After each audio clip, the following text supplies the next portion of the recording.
One. Hello, and welcome to episode 21, part 1 of Unfettered. Um, in which my music doesn't stop playing. There we go. In which we are anticipating we're gonna see the end of the campaign. So yeah, I'm gonna do a little bit of check-in and then recap some of the stuff that's been going on in the show to get everybody up to speed, and then we will get into it. But first, Crispy, how are you? Terrible. Thanks for asking. Wonderful. Moving on. No, dude. Are you? Are you No, I'm joking? doing good. Okay. I'm doing great. I'm ready Good, to. I'm good. ready to die and lose this character. Yeah. Ready for? I mean, as I was mentioning before we were live, sort of the end of the campaign. That kind of what you're getting either way. Either Yeah. character dies and you're losing them because they're dead, or the campaign ends and you're losing them because the campaign is over. But we have these silly little things called sentimental attachments that make it so we want like a nice ending for a character rather than a horrible, awful one where their world is destroyed. But yeah, I suppose. But yeah. Top Hat, how are you? It's a little bit bittersweet right now. It's like, this is the last time I'll ever be allowed to play Mystic because of this very campaign. Yup. Uh, Yep, never again. This is the last time you'll see a Mystic on this channel, everyone. the last time you'll see a until mystic it comes played. out for real, and then we'll justify it because there's a book, which is the best, worst justification in the world. Yeah, we'll see. It'll probably be bounced by then, so. Hopefully. If it's not, I'll Fingers still crossed. play it. So many builds I never got to do. Yeah, I But mean, yeah. we've talked a bit. I don't want to get too deep into this, but we have talked a bit about like what in particular is broken about the Mystic, and It's Wizards this one. has their work cut out for them trying to balance that class because it does so much. Oh man, I love it so much. I could just choose to be anything. Yeah, I don't see what's broken. as I was joking in the last episode, Mystic gets to do anything, and so Constance decided to become a druid.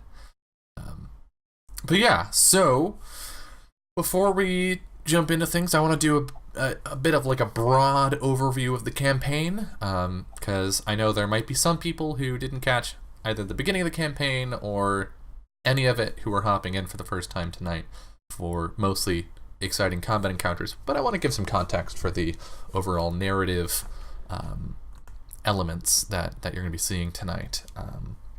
Our two characters, Albert Vessinger and Constance Stormheart, previously worked for the sort of evil colonial empire, helping them take over a land called Maradoon. After that war, they both ended up in prison because they were alternately bad people or good people, and either way, the Empire didn't like what they were doing. They broke out of that prison, started amassing a bit of a rebellion, sort of caused some havoc around the world, looting ancient dungeons and fucking up imperial cities. Until about like halfway through the campaign, where things started to gel a little bit. They went and visited the god dragons, which are a set of dragons who are also gods. Shocking, I know. That exist inside of the world rather than just sort of like vague ideas of gods, but they're deities that exist within a region of the world. They went to visit them in an attempt to get help. Constance's sort of arch nemesis / childhood best friend, Malachi Kent, showed up to try and throw a wrench in the plans, and did pretty well in that he had a weapon that could harm the god dragons and threatened to use it if they assisted the players. But unfortunately for Malachi Kent, Constance is a mystic, and mystics are broken, and so she completely fucking wrecked one of his lieutenants, causing a contingency spell to go off that teleported him back to the Empire proper, the Empress was not happy about this and threw him in prison. The players then rushed off to a city in Mara Dune that they had been working in kind of on and off because they heard that cultists were working there. They arrived just in time to find the entire city basically on fire, with cultists openly sacrificing people in the streets. They went through, succeeded, won, hooray, and in the process did two things. One, they gained control of Dun Simic, so they gained control of an imperial city. And two, Albert, our paladin, made contact with an otherworldly creature claiming to be an angel by the name of Raziel. They then decided that they needed to focus a little bit more on actually achieving their goals instead of just running around and causing trouble. Constance figured out that she had actually died some years prior when Malachi had thrown her into the tumultuous arcane energies beneath all of the continents, and had been reborn via the malevolent will of a extra-planetary entity that crashed many hundreds of years ago into Herzegul, causing the ultimate calamity that the world is still trying to recover from. She wrested control of herself and her identity fully from this sort of it's been called a couple things: the hungering comet, or the hateful comet, the hungering meteor, the dark meteor, that kind of stuff. Real happy things. She got control back from it, discovered where it was beneath the arcane, and decided to grab the party and try and deal with that. Last few episodes saw them obtaining a device that would protect them from the arcane, which is, again, that tumultuous energy space beneath all of the continents, so that they could go down to get to the meteor, but also breaking Malachi Kent out of prison so that they could have some kind of figurehead to rally Imperial support behind and really get their revolution underway to go up against the Empress. Malachi being somewhat more amicable after being betrayed by the Empress. Unfortunately, their prison break didn't go very well. It turned out it was a trap. They were ambushed. It crashed a bit. Albert's daughter, who was an Imperial captain that had defected to help them spring Malachi, was very tragically killed in the combat, and Albert turned to Raziel for aid in exchange for a somewhat vague promise to open a way sometime in the future. But they were rescued by Brunhilde, who is a person that knew one of their underlings and has decided to help them defeat the horrible monster beneath the arcane and fight off the Empire. They have gathered all of their supporters from across the many lands of Herzegul, their small fleet of ships, and what power they have, and they have launched toward the last few ancient vaults in hopes of acquiring powerful artifacts that Constance can drain the energy from, in the hopes of powering her up before their final confrontation with the meteor at the surface of the planet. And I think that is a succinct recap of the entire campaign. Yeah, so you heard it here first, folks. You don't need to watch the rest of the campaign, just this one episode. Yeah, I mean, it's sort of like reading the synopsis to a television show, but yeah. And there's and you never watch the show, and it's fine. There's a lot of stuff that I skipped in there, especially about the various side characters and whatnot, but that should be enough for you to understand what's going on tonight. So, the only character that matters is me. Speaking of which, matters. We come into our episode tonight, watching Constance and Mabel loading a fairly large crate onto the squid ship Everard's Blackest Tentacle, which belongs to Brunhilde and her fellow members of the Light's Shadow. The rest of the ships are heading down toward the surface. We see sort of like a verdant jungle beneath us. But Constance has been left behind as she is currently actively arcing energy off of herself. And so Brunhilde kindly offered to hold her on her ship until such time as they are ready to descend into the arcane. Constance, what do you do?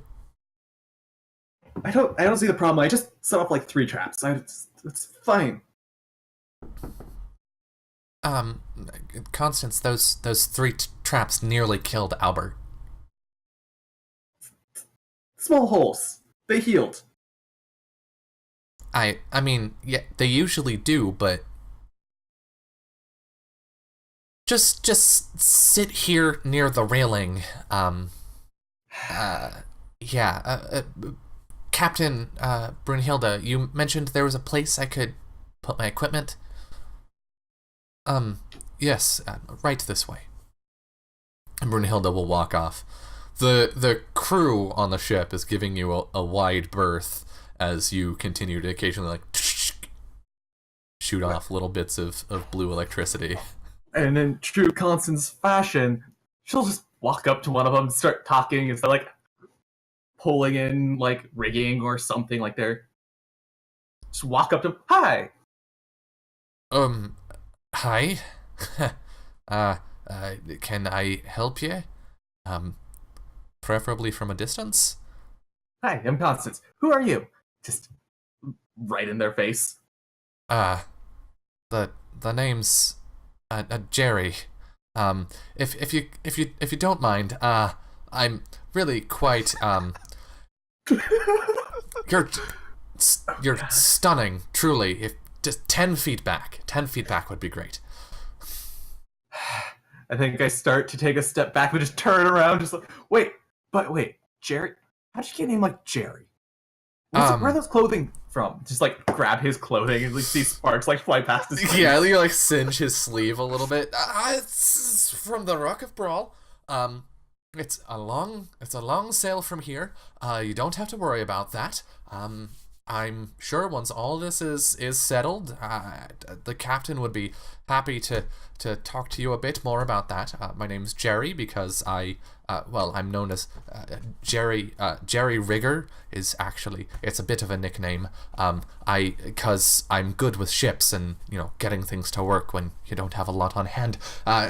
Speaking of that, I would love to get the ship back to work without much on hand, specifically without you on hand, if that's possible. Thank you. Well, fine. And it just starts to walk away, and you just see her like take a step, teleport step, take a step, teleport step. Like completely unintentionally, it's just like blip, blip. All right. Just walking around the ship, like, where do I go? How do I entertain myself? There are some interesting people. So most of the crew are fairly nondescript, except for their sort of otherworldly attire, right? Like clearly from a different culture, but for the most part, just recognizable as crew. But as mentioned previously, there are some sort of special people. Brunhilde left a couple behind in Dunsimic, but you do see a woman that you saw before wearing robes with a set of swords down her back. 6 of them. Step, blink, step, blink, step, blink. Just right up. Why do you have so many swords? They're just... Who needs that many swords? It's like a peacock. I do. But you... I look at her very carefully. If 2 hands. If you are thinking that I am like a peacock, you should see the person who taught me how to use these. Just stop, like... What? Do they have 7 swords? He had, one might say too many.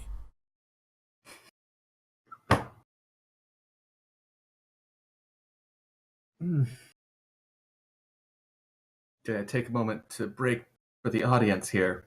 We're talking about one of my old characters. who It's had a true. reputation for being the only one with sword proficiency and literally collected every single magic sword in the campaign. He was a literal sword peacock. He had so many.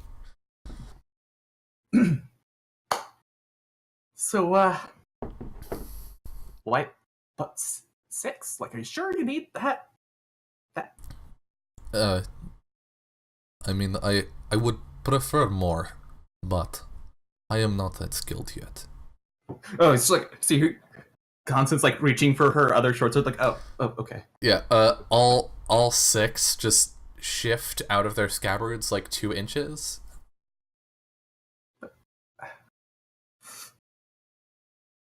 I can use all of them. Huh.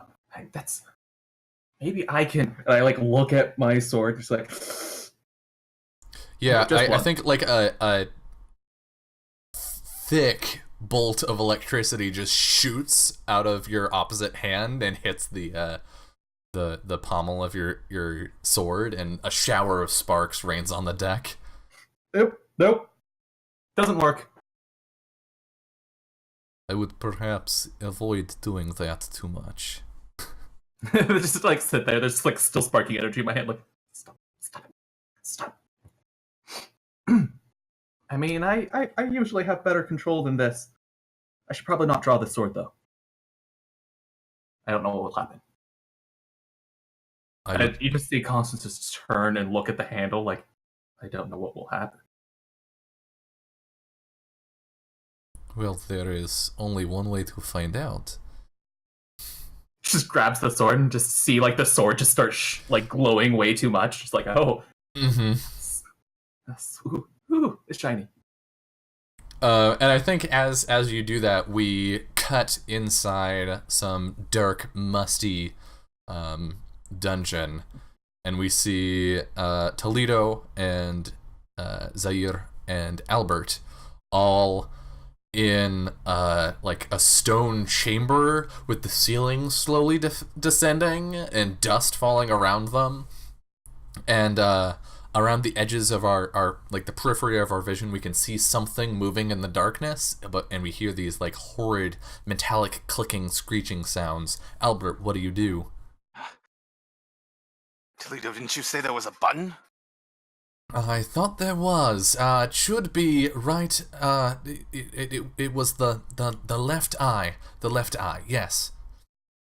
The 3 of you look up, and the ceiling is covered in faces, like etchings of faces.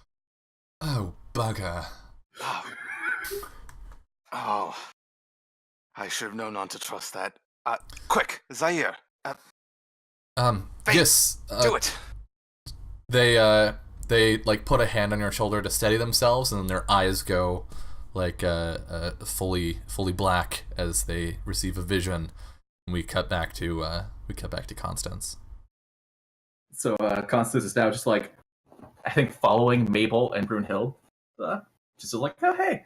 So where are you from? I am from a kingdom called Redwall, in a world called Sorrel. Sounds pretty. I thought so.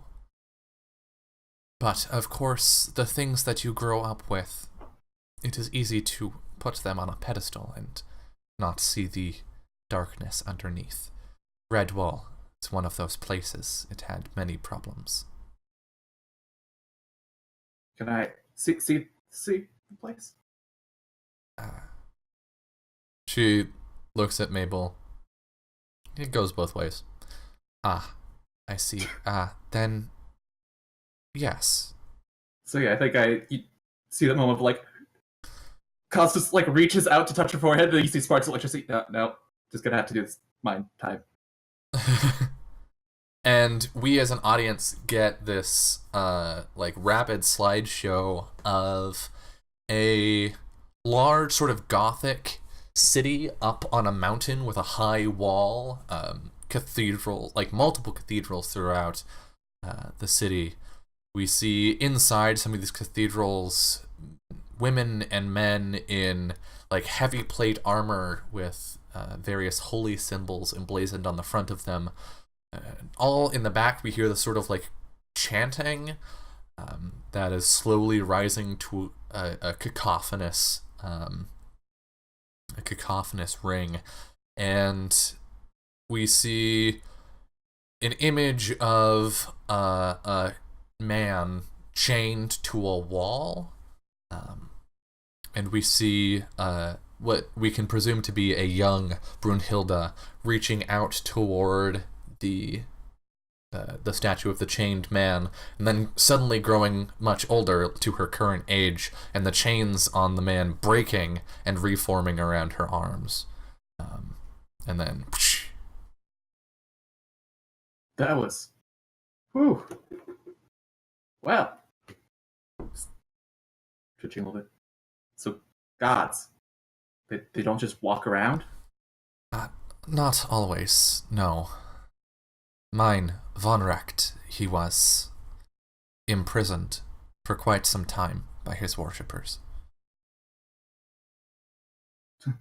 Constance just sits there for a second, and she's just like, you see this thought bubble come up of like a dragon being chained down. Like, how do you trap a god?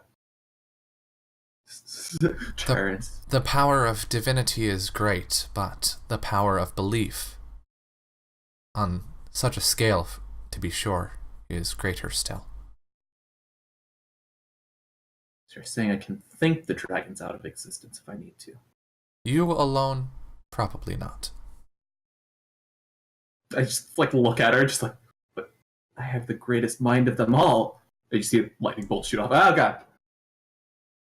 Yes, Greatest mind of them all. Of course you do. Will I never be free of these fools? One after the other.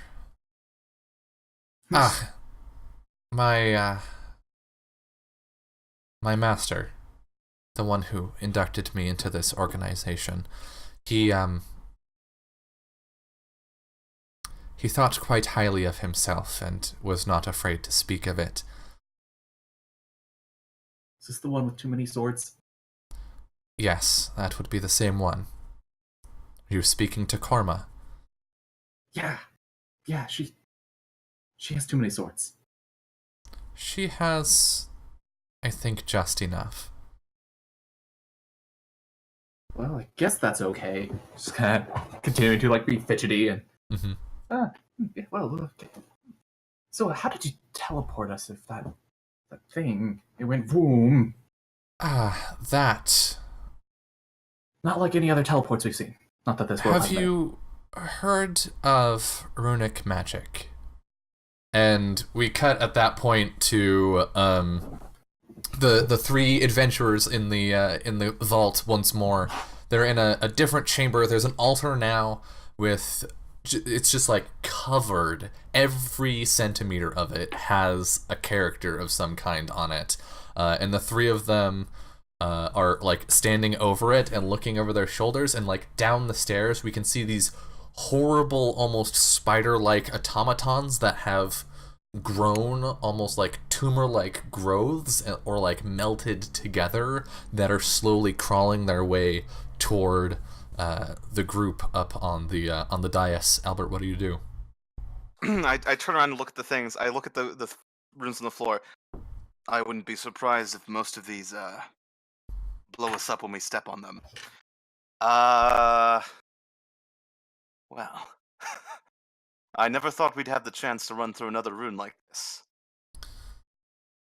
Well, if your friend here can keep them off our back, I suppose we could give it a go. I trust Zaya more for this. I'll hold them off. You two find out what the secret to this spot. All right, looks like it's you and me, rookie. And the two like bend over and start shifting things around. You turn to face the horrid automatons, and we get back to Constance. And that really is all there is to it. They just see Constance looking at letters going, bread. It's bread. She pats you on the shoulder. It takes time. For Brett, and most. then lightning bolt hits it. Oh, shoot, sorry. Hmm. And of course, not all words.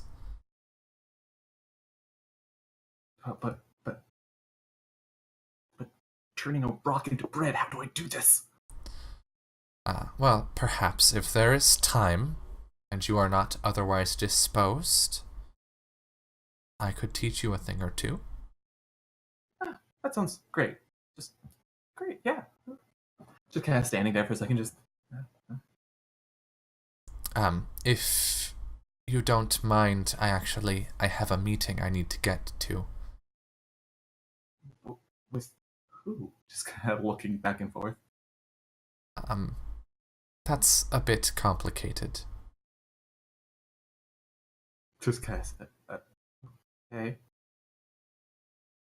She nods and like makes her exit.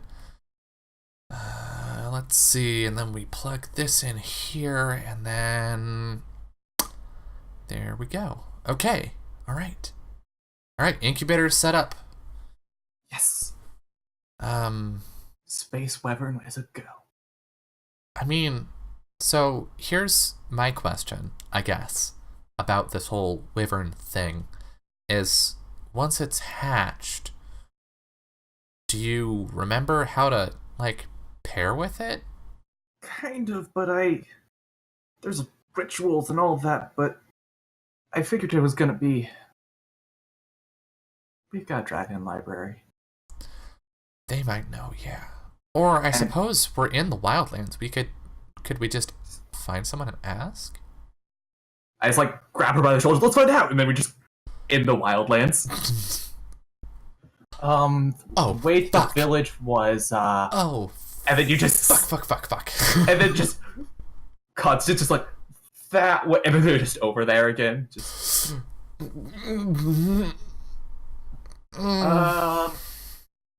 And then, like, I think Constance walking into an elven village, like, pulling Mabel behind. Yeah. Roll a d20 for me. How destroyed is this city? Mm-hmm. Yeah, you walk into the remains of your childhood village, and it looks long abandoned. The roofs of various houses have caved in with time, and nature has grown up to reclaim many of what were previously familiar landmarks. There's gonna be books somewhere. We kept books in the trees. In the. Wait, Constance, is this where you're from? Yeah, this one. Did you know that it was abandoned? It wasn't when I left. I just kind of start walking through the city. There used to be a statue of a lizard here. Thing. Just keep walking. There's like there's a pedestal there with an elven inscription beneath it. Statue of what? Okay. Big lizard thing. It said the friend of friends. Okay. So where would we go for books on wyvern rituals? Big tree had an opening. We kept books inside of it that were special. Big tree, like the big tree right there in the center of town? Poof, we're in front of it, just like, ha! Okay. It should be right, and then, like, going up to the tree and looking for, like, a opening in the tree. Yeah, and you find one. There's a deep black scar burned into the outside of this tree, where it looks like the entrance had been sealed but was reopened. Constance, are you sure you want to go in there? Right now, what's the worst that could happen? I accidentally light something on fire, and I just start walking forward. Make a perception check. It's great. I'm good at these. If this campaign has said anything about perception, it's the least important skill, and no one should ever put a point in it. Absolutely. Yep. A 19. You take a few steps and stop before your foot would have crunched down on a humanoid bone. That's new. Yeah. And okay, let's just walk past this, and then Looking around, you see 20, 30, 40 skeletal forms huddled, amassed on top of each other in this chamber.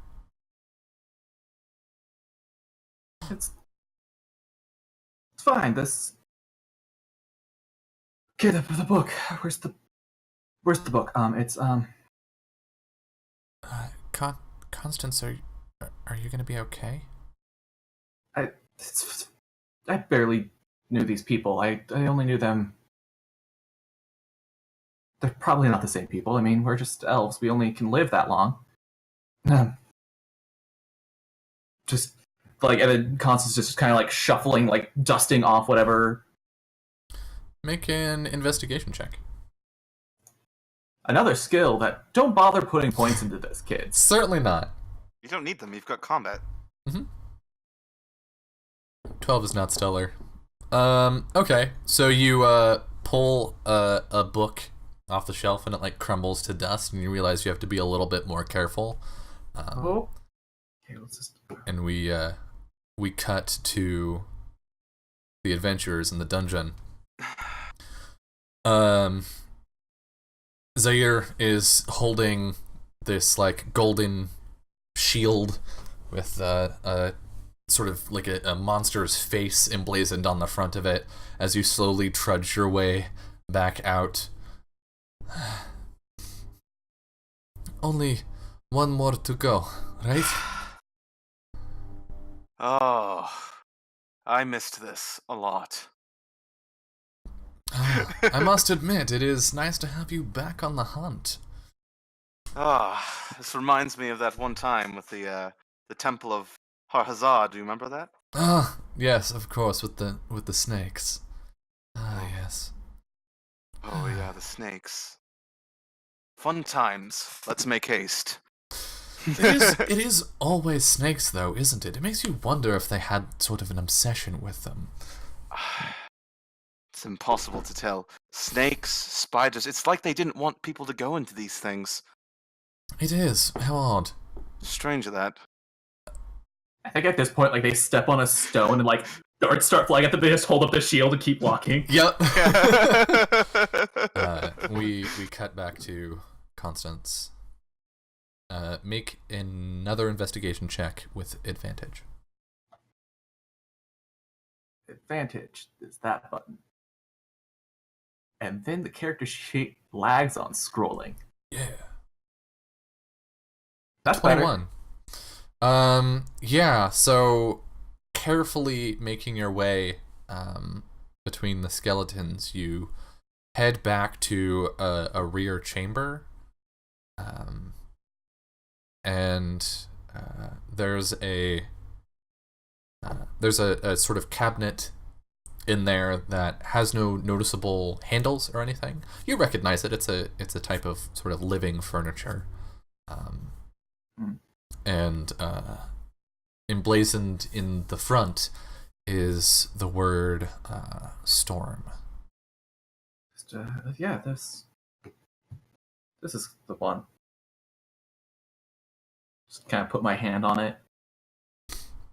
And you energy flows from your hand and into the elven characters on the front of the wood, and it sort of glows a bit and pulls back to reveal a set of tomes and a necklace. Yeah, this is this necklace. This is. I think I'm gonna like carefully scoop up all of these things, and I think this is what we need. Okay. I think this should be it. Mabel looks back into the chamber that you just came from. Should we do something? Well, I mean, proper elven burial, they would have been planted with trees over them, but I think like Constance just kind of sits there for a second and hold these. And then Constance is gonna like both of them walk outside and okay, haven't done this since the green lightning, but just put my hands on the ground and like channel energy the way that it did through the living furniture and pass that through all of the ground. Yeah, and there's like an invisible shockwave around you that we see sort of flatten the grass. And the tree itself sort of twists and closes, and new branches grow out near the bottom, and green leaves begin to descend around you. Okay, that worked, and I didn't blow up the tree. Good. Wow. Good. Yeah. I think the Rumara might not be the only spirit. Whew. Well, we've got all this stuff. Yeah. I just like Do you think we can go back now? put my hands on her shoulder, just like we're on the ship. Whew. Yes. I wish you would give me warning. Okay. Wait, I don't see the problem. We're here now. All right. And outside you hear the sound of boots on deck. Look, slowly peek my head around the corner, just like, what's going on? You look out. Yeah. Your small fleet is returning, but behind them, you see several ships flying Imperial colors. Are those about to open fire, or are they about to join us? That's a really good question. I don't know. Should I teleport on there and find out? Which one's flashing? We could call and ask. But I feel like I could just sink the ship right now. Just Constance, sink. save the energy for the thing that needs it. Fine. Just a little bit of sinking. One ship. Just save the energy for the thing that needs it. And a portal opens in front of the ship, and the ship you're on, the Everts, as Brunhilde likes to call it, lurches forward and goes to rendezvous with your ships. Hi. Oh. We like get there and just like, guys. Just jump from one ship to another. Mm-hmm. So you hop onto the Storm Singer. Yeah. Hi. So those are ships following you? Nope, they are not. So should we be going faster? We should be going, yes, as quickly as possible, please. Yes, thank you. Okay, well, there's, I think we'll, like, turn back to Everts and then go, here, this is for you. One? Grab it. Oh, tasty. I just see the lightning pull out of it and I just drop it on the ground, like, yeah, it, like, clangs. Wonderful. You head through the portal. And the portal behind you goes and stays open. That's not what's supposed to happen? There are tendrils of red lightning leaping from the largest ship of the fleet, holding the portal wide. Wait, Vessinger! so I'm here, right? Mm-hmm. We didn't immediately jump to the next one. I'm gonna. So she's trying to So basically, the portal's being held open. Yeah. I'll give out like a harsh snort. I'm gonna try and just kind of like take the spyglass and like force it closed. Yeah. While you do that, Zir like reaches into their pouch and pulls out a small golden die, and holds it out to Constance. The second one. Oh. Like, look at the die, like, oh, I wonder what this does. The energy just zaps out. Well, don't get to know. And just roll it. Roll a d6. Oh boy. Do I not actually drain these completely? Oh no, you drained it. Oh. But yeah, we get a cutaway as it lands on a 6. You are attempting to force the spyglass to shift back, Albert, as you're now hovering in the space above the traveler's compound. And it's not moving. It won't budge. Okay, well, All right, I'm gonna call it across our stones. All right, we have an an oncoming combat situation. All hands on deck. And I'll can we, dive into the arcane now? We got everything we wanted, right? No, we only did one of the dungeons. Oh no, you got 2. Oh, we got 2? How many were we going to do? 2. Yeah, those were the last 2 that we know of. Yeah. There's only a handful of artifacts left, and one of them is on your wrist. So yeah. Can I try and force? Can I try and use my power to try and force the spyglass closed? Because it's being interfered with by something else. Your void powers to yeah, my shift? void powers. Okay. Yeah. You try, but make a wisdom saving throw. All right. Here. Yeah. Character sheet's taking forever to the thing. All right. +4. Nope. Oh, that had advantage. I guess I spent inspiration on that. No, you didn't. Okay. it was the higher roll, anyways. Yeah. Oh, you're true. But no. No, you do not manage to yeah. close it. One. Okay.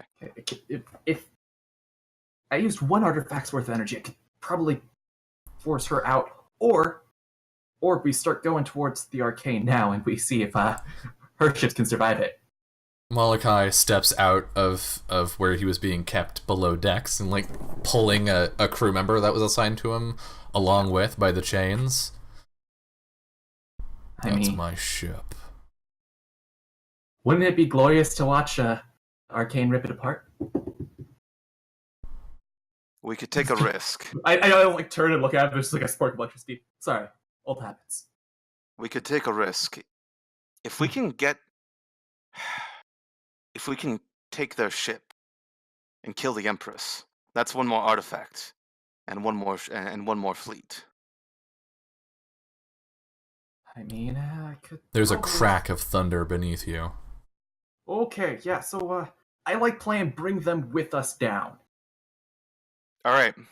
Just imagine the epic battle as we descend into the arcane and pull them with us. All right, well, I suppose we might as well see how this thing works now. Why don't we? Fair enough.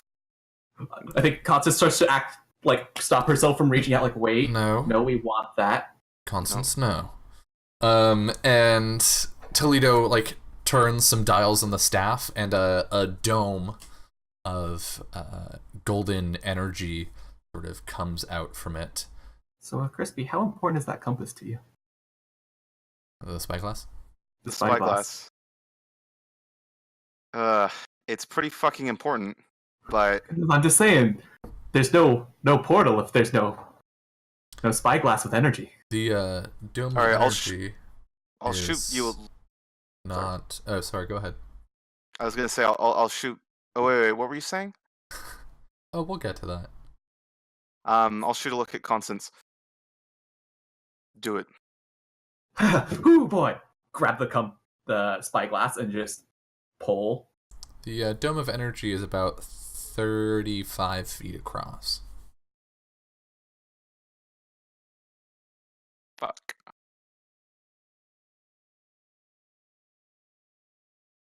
means we can't take our whole fleet. Fuck, we can basically take a small ship. Into the arcane. Maybe if we light them up right. Just go. Oh wait, no. This is a dome of energy around us, not. Okay, so.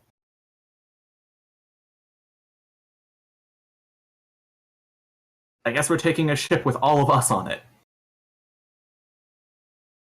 If I'm sorry, if I might service a suggestion. What? You're going to be fighting 2 battles here. Commit to them. Send who you need down. Leave the rest up here to give you time. Well, I look at Molokai and his like ragged clothing and all that. Give me a weapon and I come with you to fight. No. Molokai, I think that you're better. You're better at the command of a ship. I have Do a you think really you could big give the ship. What? I just look behind me. I have a really big ship. You spent a lot of time chasing it. You think you could give the Empress a run for her money? I'll do what I can. It can outrun your ship. We know that's for sure. He just glares at you. What? It's just facts. She has a valid point. A rebel should use a rebel's tactics. But I trust that the Grand Admiral Molokai Kent can handle that much. Constance, I'm going in with you. Okay. Of course. What would we do without each other? Die a lot. Well, we die a lot even when we are together. I'm starting to wonder if they're related. No. Well, I'm definitely coming with. All right. Well, Let's look around and get a nice view of hands and all of that. All right. Brunhilde will go with. Toledo will go with. A handful of soldiers will go with. Other than that, it is your choice who you are leaving up in the skies and who you are bringing down with you. We're definitely leaving Kelly and Roderick up here. But rather than hash that all out on camera, we're going to go to our first break now and find out what happens next in part 2. So, we're going to take a quick break, a couple minutes away. Before I go away, I'm going to throw the giveaway command into chat. And rather than give a long spiel that nobody wants to hear again, I'm going to tell you to read that thing. And yeah, alright. We'll see you in a couple minutes.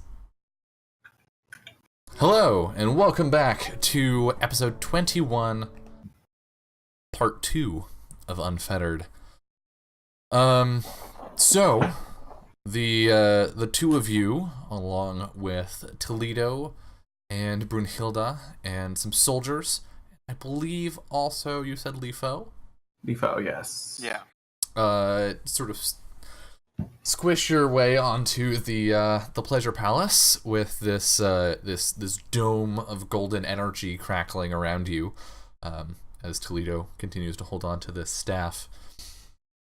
And as your fleet takes up somewhat of a battle line, and the Imperial fleet comes through the now crackling red portal, ship points downward, and you begin your descent. Who is at the helm? I'm at the helm, obviously. Of course. Why did I even ask?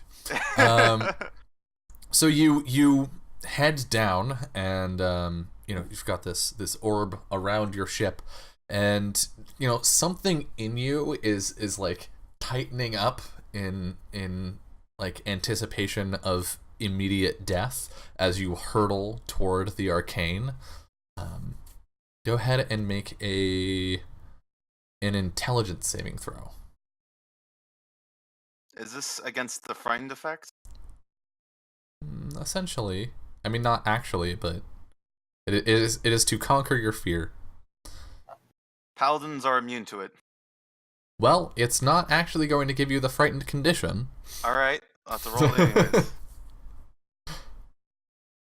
Oh wait, I'm on Gamzees. Ooh, 7. Nice. Okay, yeah, so you... well, actually, that's 11. All right. An 11 still. Can I use inspiration to reroll that? No, because you're still going into the arcane. It's not like this is not a check to see if you can go into the arcane. This is a check to see how you're feeling about it. So you hit the arcane and immediately tense up, and so you take a bit of a rough approach as the energy begins to batter the ship, and the moment you hit the arcane, the bubble shrinks. At 12 is a 25? So I rolled it off Gamzee's, who has no int bonus or proficiency. I have +9 plus the +4 for saves. I did not see that you also made a saving throw. Yeah. I was just having the pilot make a save. Oh, wouldn't you add the ship thing then? Attune? Tune? No, because does this is he not a not ship attune? thing. This is about you as a human being, or a tiefling rather, piloting a ship into the thing that you know is death. Okay. So again, as you hit the arcane, this force field shrinks around all of you. What do you do? Onwards! I take a deep breath and just go straight in. Okay, so to clarify, the force field that is keeping you alive inside of the arcane is shrinking How fast is it shrinking? rapidly. I'll pull up a little bit. Toledo. I'm doing my best. When we pull up, does the force field grow again? No, it seems to be just like being in the arcane at all is like applying pressure to the bubble. Field? There's no second chances at this. I think this is when Constance just runs over and goes, "Fall down!" and then just, like, pushes Yeah, I mean... him out of the way and just, like, nose dives down with the ship. All right, the ship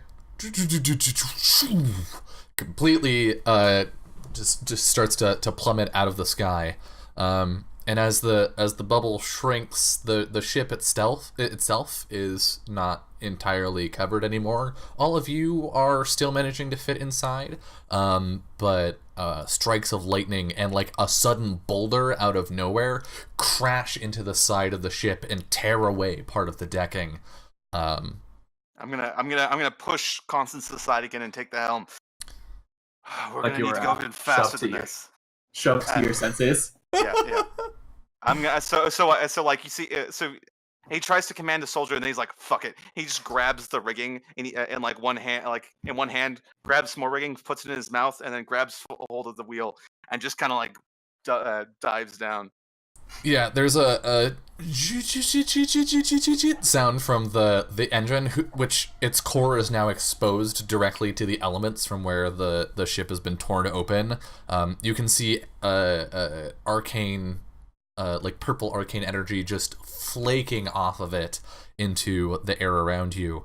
And go ahead and make a piloting check. So you have proficiency in ships, right? Yeah. So wait, what kind of piloting? Dexterity. Dexterity? Okay. Yeah. I mean, it doesn't really matter either way. All right. This I'm gonna spend inspiration on. Okay. Just to make that clear. All right. Do the thing your character was made to do. Yes. So that's fantastic. That's also plus like 4, so that's 27. So when you hear the as the core overloads and shuts down, you manage to maintain control of the ship. And meanwhile, our camera view, we've got like just nothing but cloud around you. There's no frame of reference for how fast you're falling, except for how quickly various bits of sort of like elemental manifestation race past you. But some tense 10 seconds later, you break through the clouds and see a large blackened expanse rising rapidly toward you. And at the last moment, pulling all of your strength and tugging at the rigging to flare out the sails, you manage to pull up, and the pleasure palace skids along the glassy surface of Herzegul, as the bottom of the ship is just slowly worn away, like grating cheese, and you come to a complete stop. The bubble around you has returned to its original size, and you are on the surface of Herzegul beneath the arcane. We're making history, apparently. You're muted, Top Hat. I'm gonna lean over to Brunhild and just be like, so, if we survive this, our entire world's gonna be in debt to your cheesily named faction. It would not. It would not be the first. Ah, good. Well, if you want to set up a base or anything, I know some great locations. One's a giant metal lotus that opens up, and I'm like saying this as I'm like stepping off the boat. Yeah. Just like, yeah, this is perfectly normal. This is normal, right? That is interesting, but I think perhaps we should focus on the task at hand. If I've learned anything in my life, it's that focusing on something leads to me exploding it. I believe that is the goal. Yeah. The smile that just grows across Constance's face, like, I can let go. Just turns to Albert. Albert, I get to let go for once! No, not on me, not on me. Please, direct it at our enemies, not at our friends. Oh, yes. I'm gonna pull out the staff and slam it on the ground. I want to see the true nature of this situation. All right. You see the landscape as before, but there are like fine needles of glass all around you, and then you see a sort of a pulse, a shockwave, as all of them ripple in your direction. And Constance, you hear a voice in your head. So you've come. Yep. Here. Where's your face? Just No point response. away. Okay. I think I like kick the ground, like, show me your face! There's a rumble. Kicking it works! Kick it again. It'll take centuries before kicking gets us where we need to go. I'm gonna look around in the newly revealed truth of the world and did I see where that shockwave came from? Was it from within the planet? Make Or a was it from perception. Make a perception check. Motherfucker. All right. It's a good skill. I have proficiency in it. But, Yeah, who would use it's that? it's like I look around and I hand the staff to. Yeah, I mean, Constance. you could tell that. Yes, no, it didn't come from the planet. It was directional. Yeah. But beyond that, no. Like, Constance takes a hold of the staff, pulls out the oolite blade, standing on the surface, and just clank. Yeah. There's another pulse. Are you returning to me? Can I tell which direction that voice is coming from? Make a perception check. Great, you succeeded on the DC 10 perception check. Yes, you see the shockwave moving toward you as this psychic energy reaches into your mind, and you can tell which way it is. This way, and I think I'm just gonna start walking and watching the world as I pass by it. Yeah. Occasionally there are like these jutting spires of sharp obsidian. And as you advance, you begin to notice small blue crystals here and there that have sort of a faint glow to them. Is that through the No, just all of you notice that. Huh. It seems these are what's still left of our world's core. So we're at like a walking pace, right? Mm-hmm.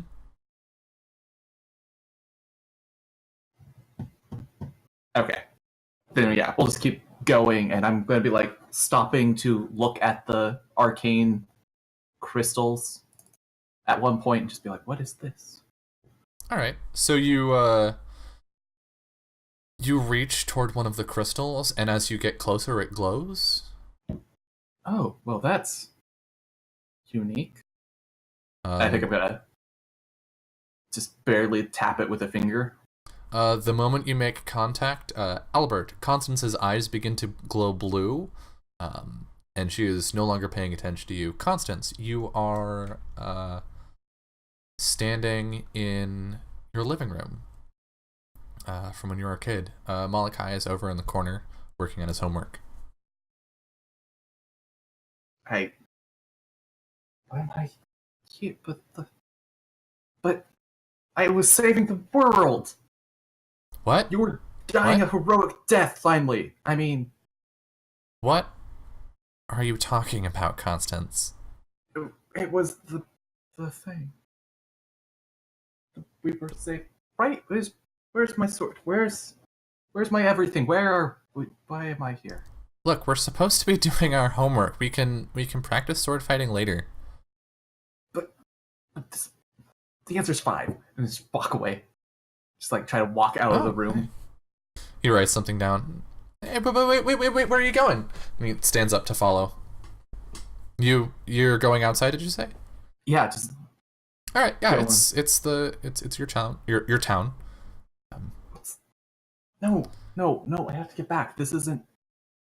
Hey, what's going on with you? Are you all right?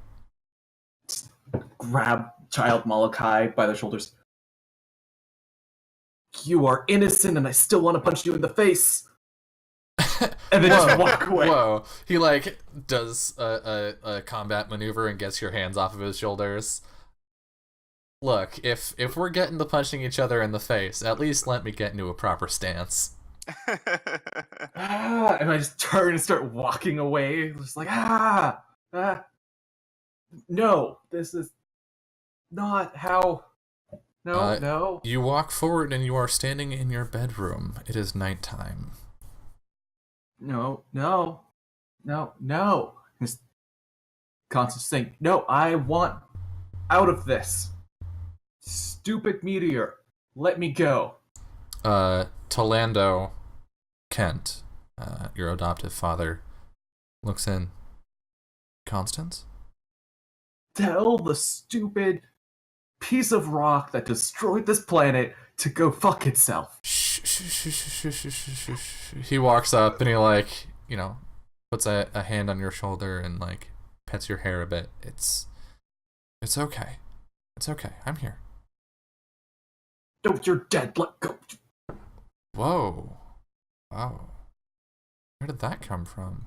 I want you to know that your son grows up to genocide an entire people. Just start like opening the window to walk out the window. You walk out the window and you walk back into your bedroom.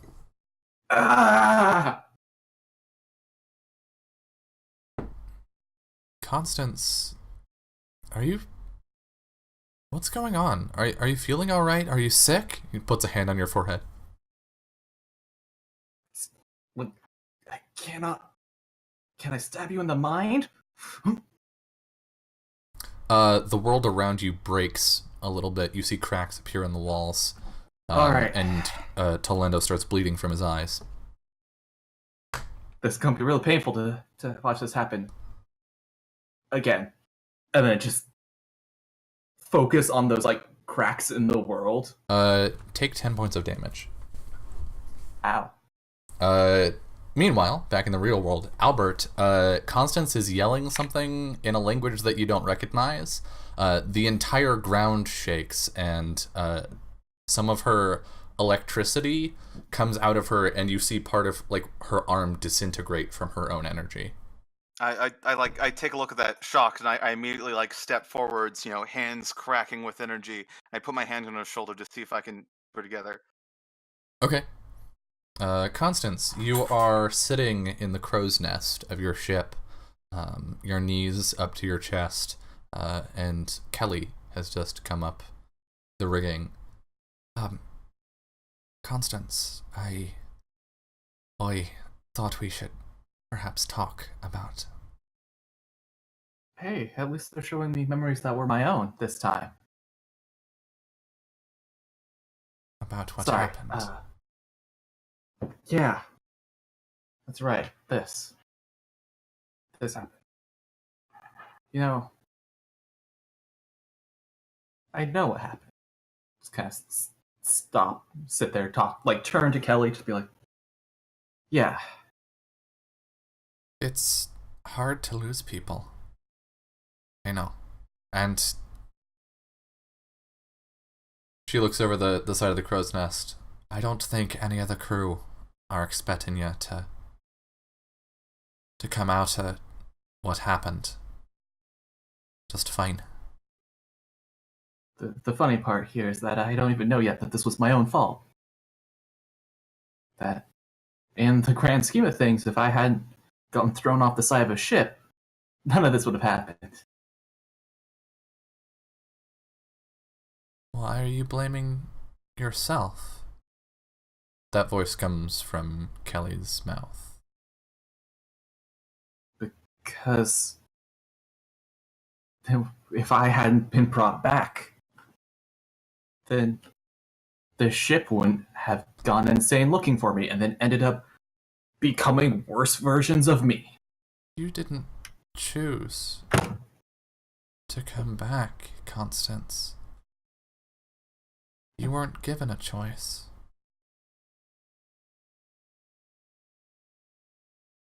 Life is just choices, and mine led this way. Yours led you to caring. Yours led you to caring about your adoptive brother. And it's true, that caring led to your death. That wasn't my death. That was Constance's death. That wasn't me. I'm Are different. you sure, though?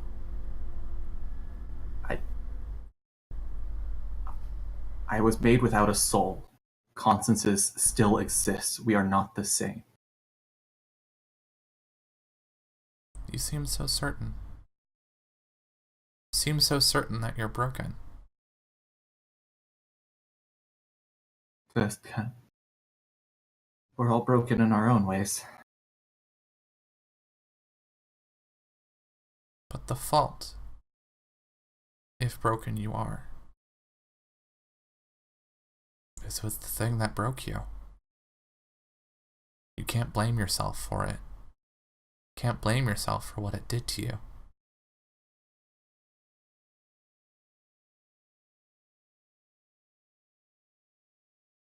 How childish is Constance?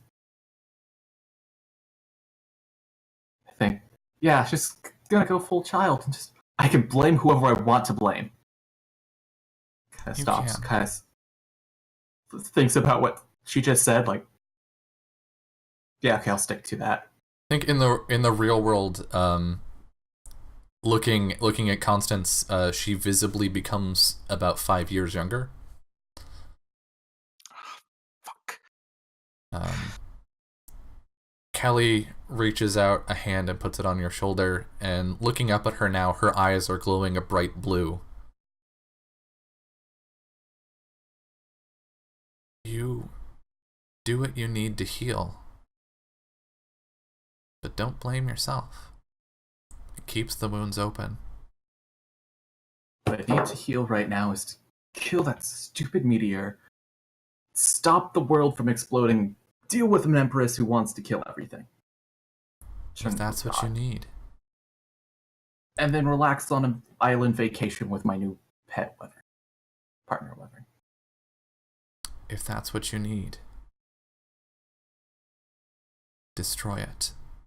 Regain 10 HP. Okay. And you are thrown 20 feet away from the crystal as a surge of blue energy enters your body. Whew! That was a life-changing experience, I say from the ground. Well, it looked to me like you suddenly went mad and got possessed, so... Oh, yeah, I did. Oh, Stand up. You should try touching them. It's fun. Kind of puke in my mouth a little bit. A voice in your head, Constance, says, "No. Face me. Leave those baubles." Why so, I just, like, yell, why so angry? Face me. There, the ground beneath you cracks, and in sort of a circular pattern, the ground you're standing on just drops about a foot. I might want to stop taunting him so much. Move. Everyone get off. I like lead everyone to like start moving off of out of the cracked ground. All right. The cracked ground basically is separating where you came from the direction you're going. Oh, okay. Well, There's no turning back. but the bauble was very enlightening. Just kind of stand up. Mm-hmm. Let's go. All right. You press onward, and it doesn't take you long, maybe 2 more minutes, before the faint glow of the shield through it. You can peer ahead, and you see a large metallic object, and in front of it stands Constance. You're gonna have to kill me. I think this was rather predictable. It's better than a dragon god, that's for certain. I just stop and turn to him. Are you sure about that? Toledo wiggles the staff into the ground and draws his weapons. Are we here for that? Or her? Or both? I imagine we're guess not going to be both. able to... Yeah. How many do we have here? Oh, so perfect. So, let's get some initiative.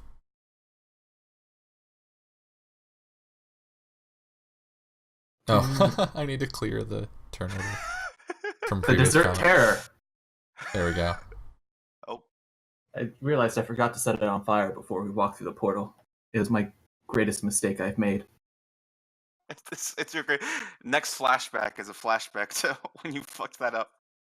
I walked through the portal instead of shooting a fireball behind me. Nice dexterity check. Kept on fucking that up. My original roll was...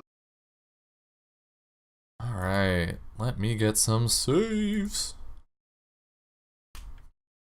No, I should be at full health several days.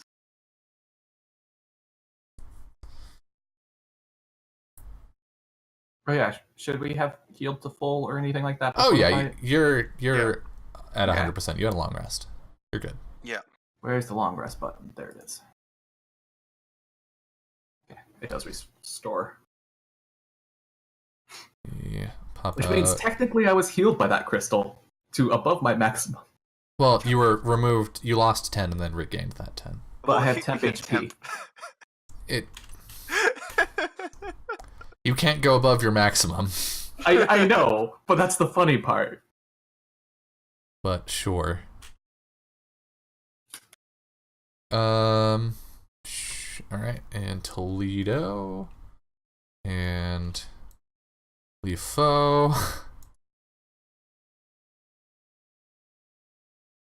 Come on. Character sheet. Pop out. Actually, you can handle Lefo. That's right. I don't have to manage Lefo. Alright. And the soldiers. Paladins for the Paladin God. The Paladin God, most campaigns meaning top hat, but this one apparently me. Alright. I know, right? This is weird.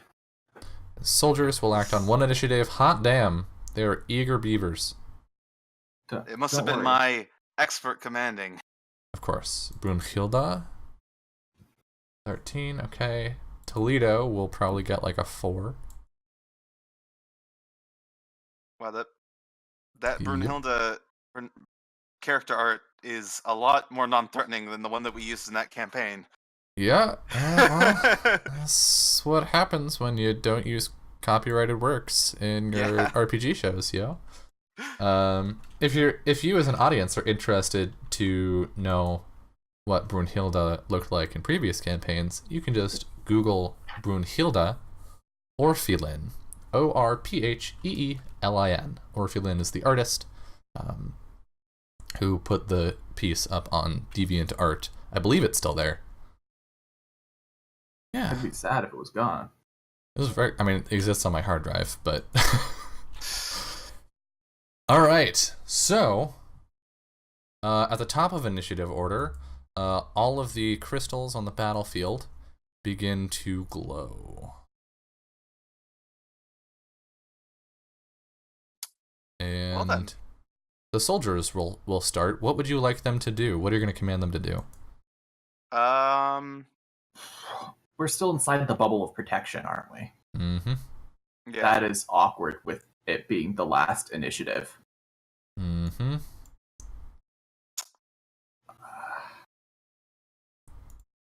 I don't like us being clumped like this.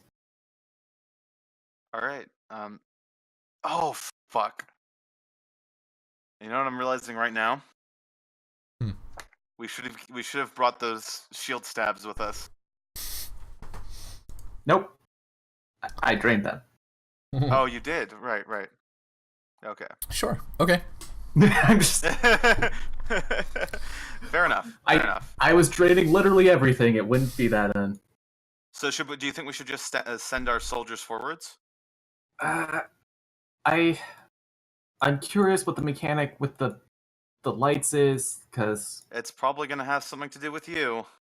yeah, probably, or it's the safe areas that aren't the shield. Yeah.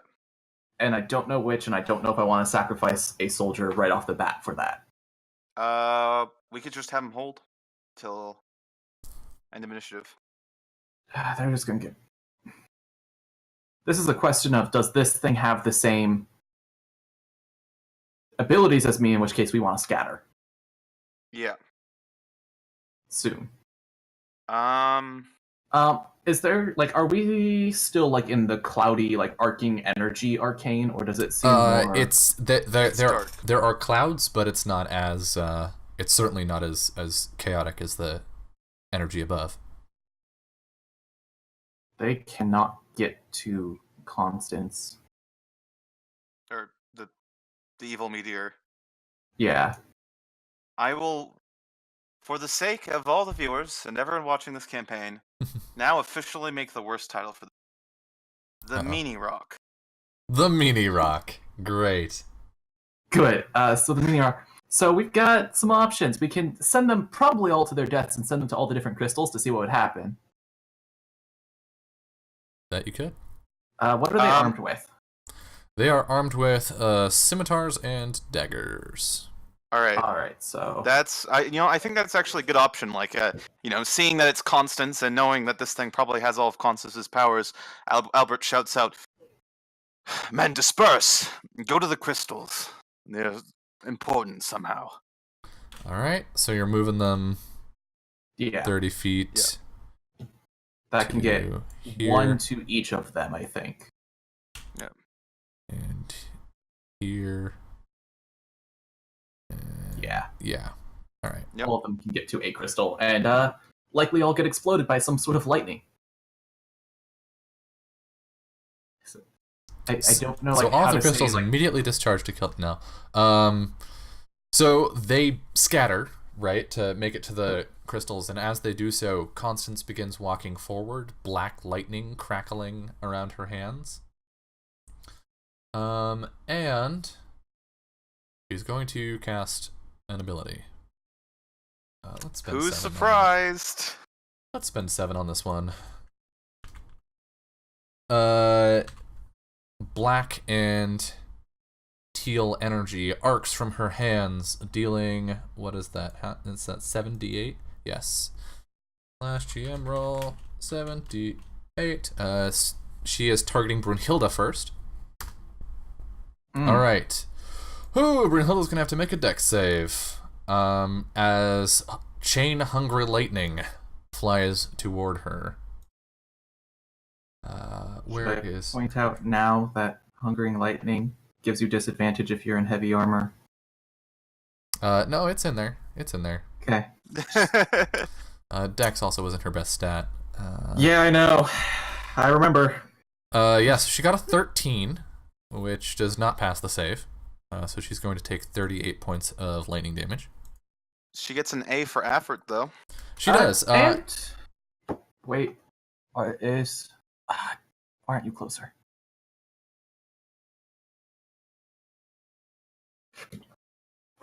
Oh, are you looking for the +4?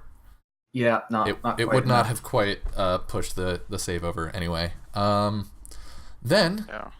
it arcs from Brunhilde to Constance. Constance, please make a dexterity saving throw. Yeah. Save, damn you. 17. That's a 17. Nope. You take 38 lightning damage. Which I am currently resistant to. Smart call. Going up against the thing that made 19. you. So minus 14.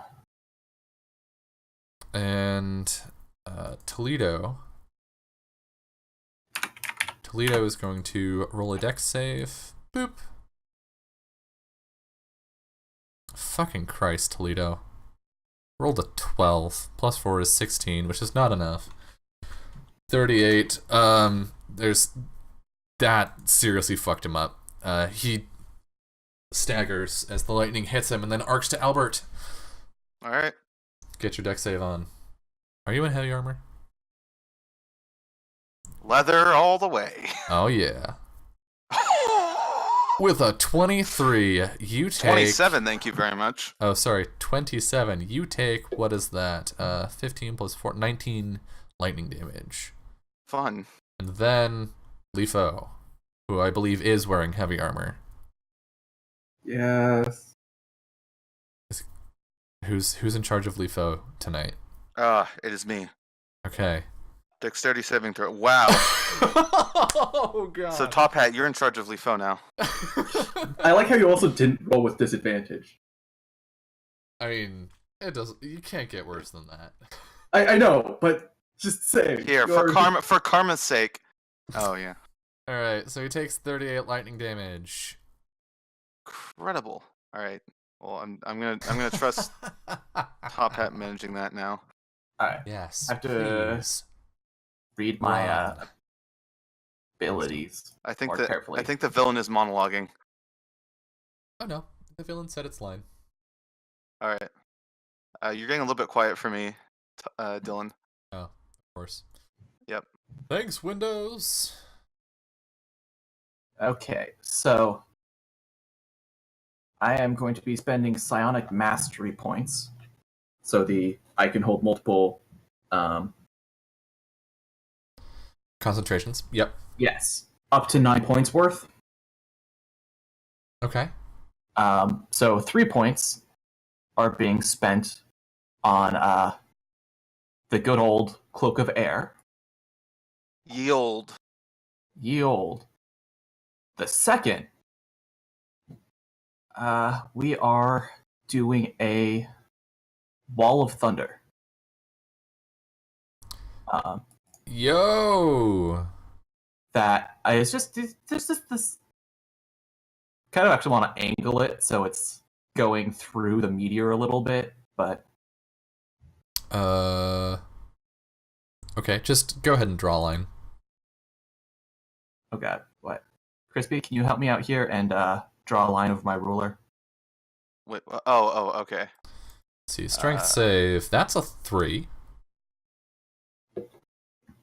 Impressive. Oh. So what is that? Fuck. 19 damage. Mm-hmm. Yeah. And then it should be like that, basically. Right? Thunder damage. All right. Fuck. I can't actually move. Oh, there we go. Like there? Close enough. Yeah, that's Yeah, the idea. basically, we get the gist of it. The goal is to be both, like, if the meteor is actually targetable, it will be hit by the wall. If it's Yeah. not, whatever. Mm-hmm. It's purple Alternate too. E is. Color irony. And then Constance will move. Doop, doop. How far? I'm gonna stay here and hope the chain is only 5 feet. Okay. Alright. At that point, at the end of your turn, it reaches out toward one of the soldiers and begins to whisper. Let's see.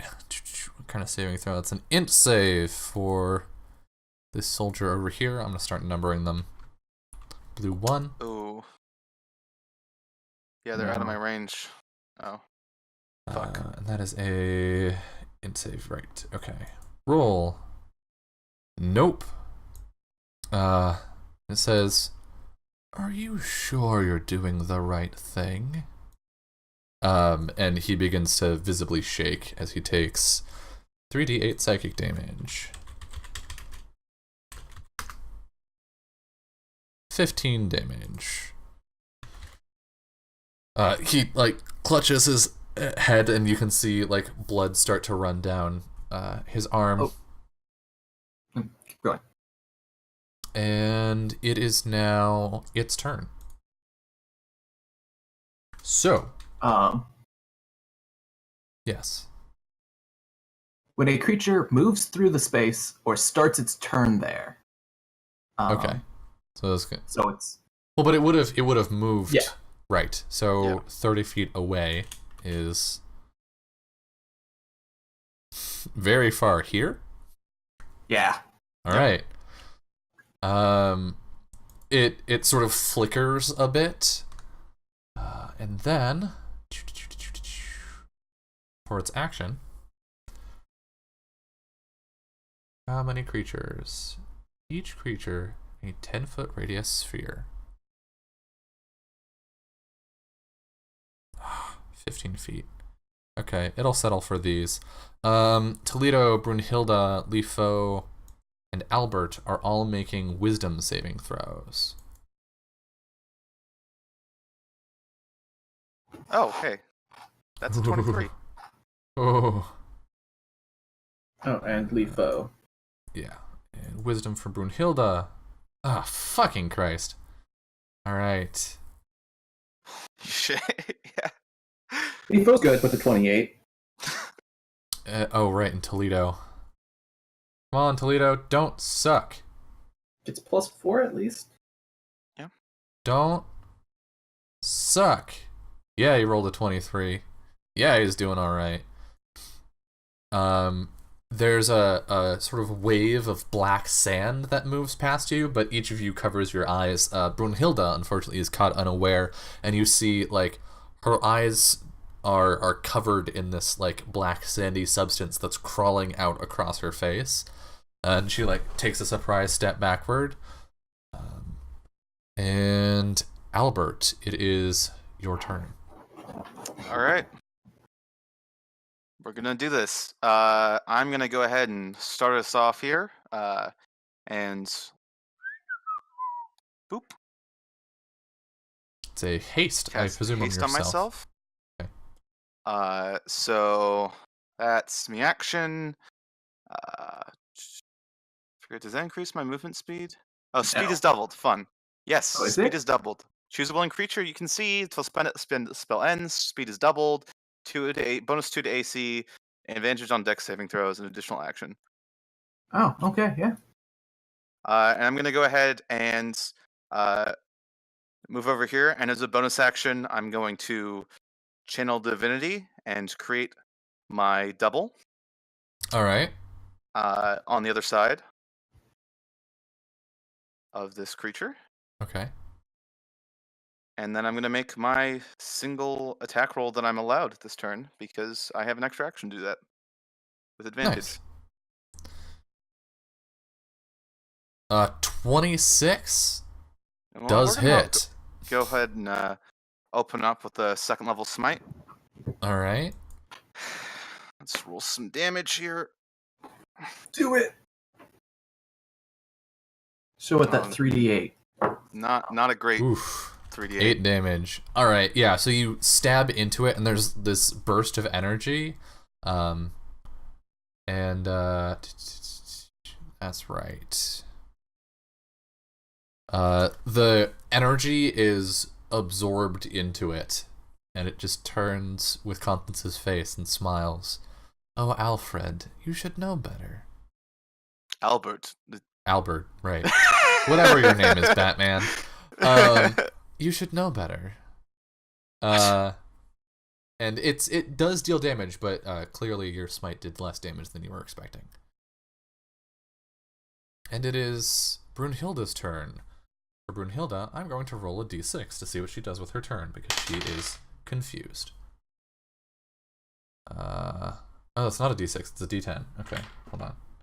Fun. Physical dice. She's clawing at her face. Get them off! Get them off! She is struggling with something that you cannot see. She is spending her entire turn doing that. Toledo's turn. Wait. Legendary actions. After her turn, it, with your rapier still buried in its abdomen, it turns to Toledo and says, "Look again." And Toledo needs to make an int save. Hoo! But he clutches it with the 22. I'm looking just fine, thank you. And he shakes off the dust. And it is his turn, so he is going to charge bravely forward to here, where he is still in the circle.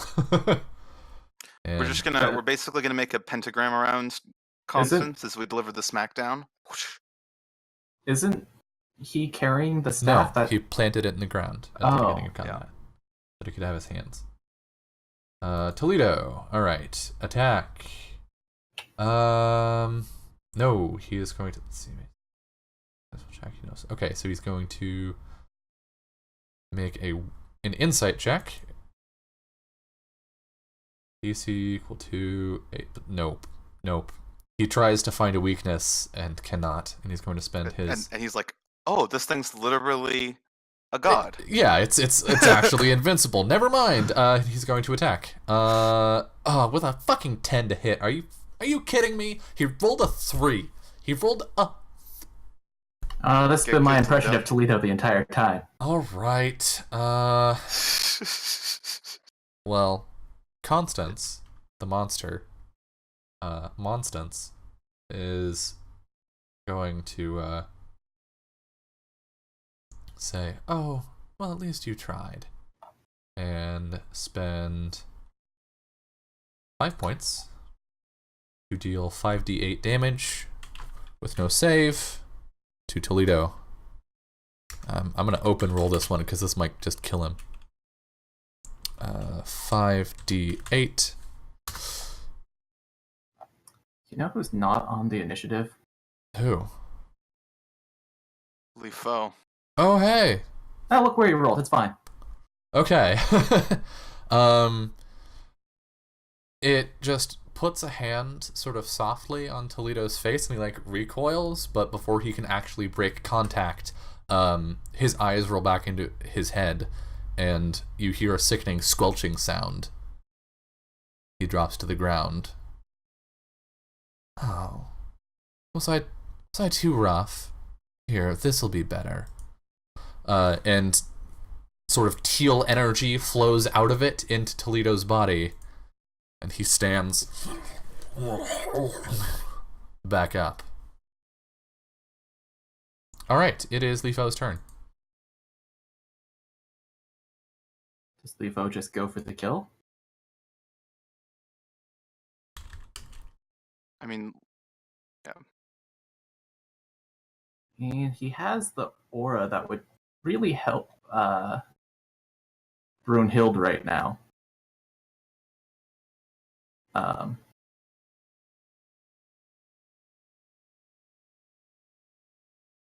man, you feel your stats suck. I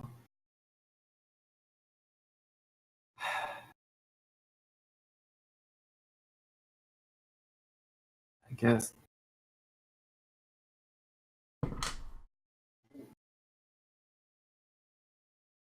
Lifo is going to drag the bubble with him to here. Okay. So let me. So he stops, pulls it out of the ground, and moves it forward. Yeah.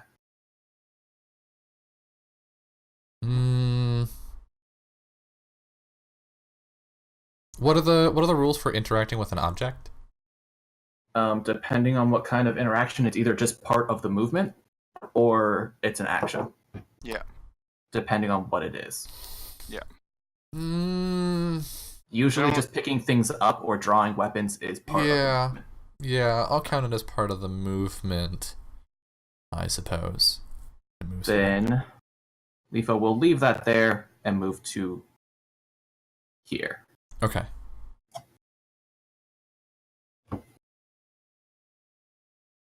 And that was a second action to move to there. Oh, okay. So that's his turn. Alrighty. Let me quickly check his spell list, because he might be casting a spell right now.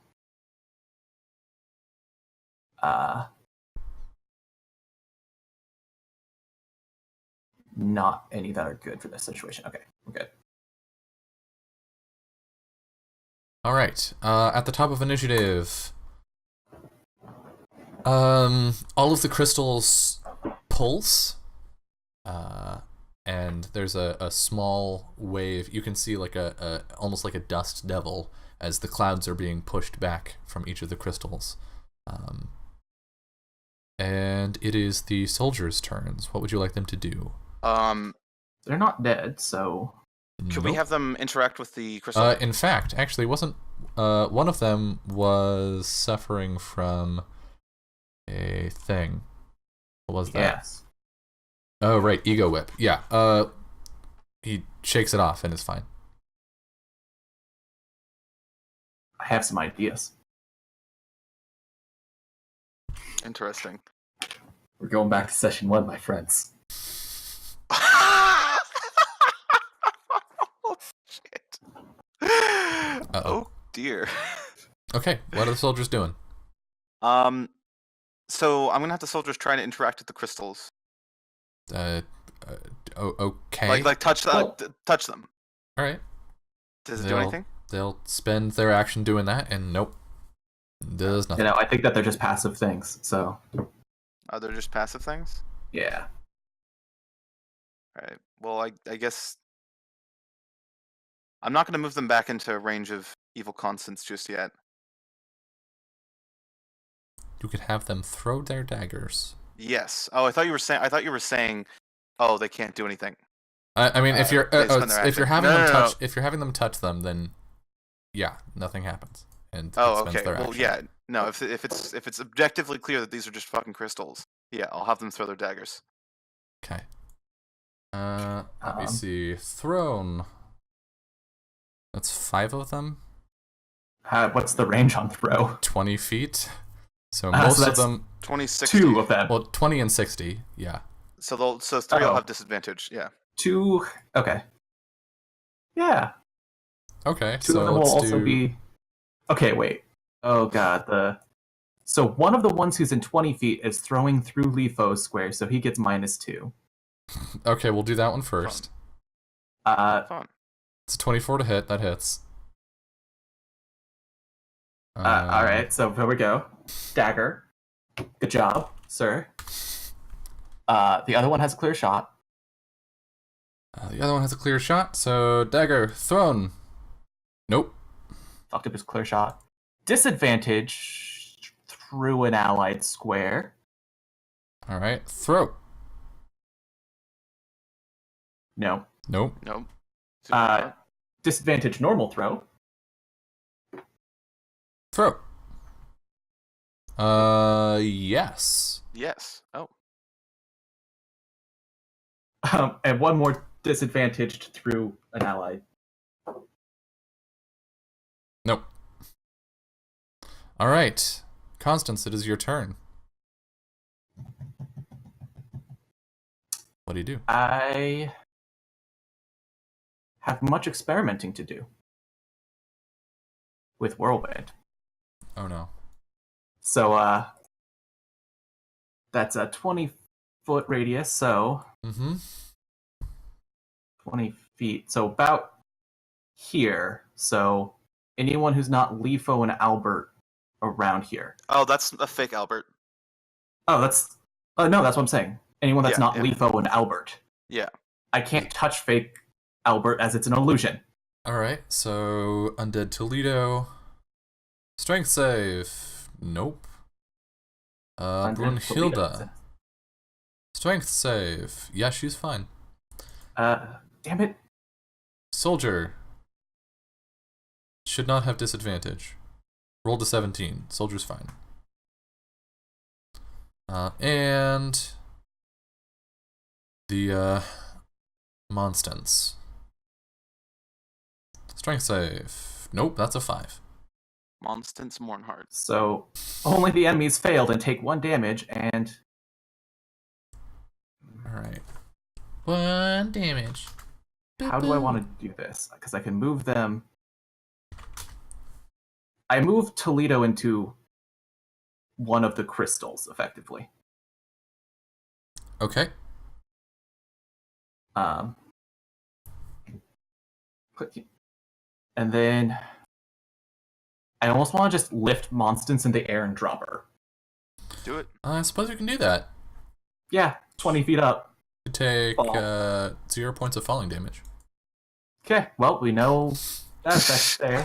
You just pick her up and she falls back down. Like, Yeah, rude. why not? All right.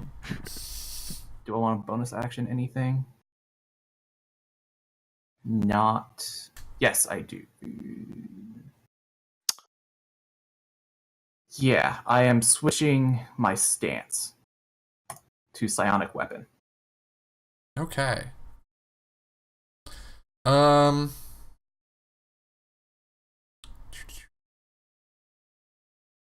Constance turns around and looks at Lefo.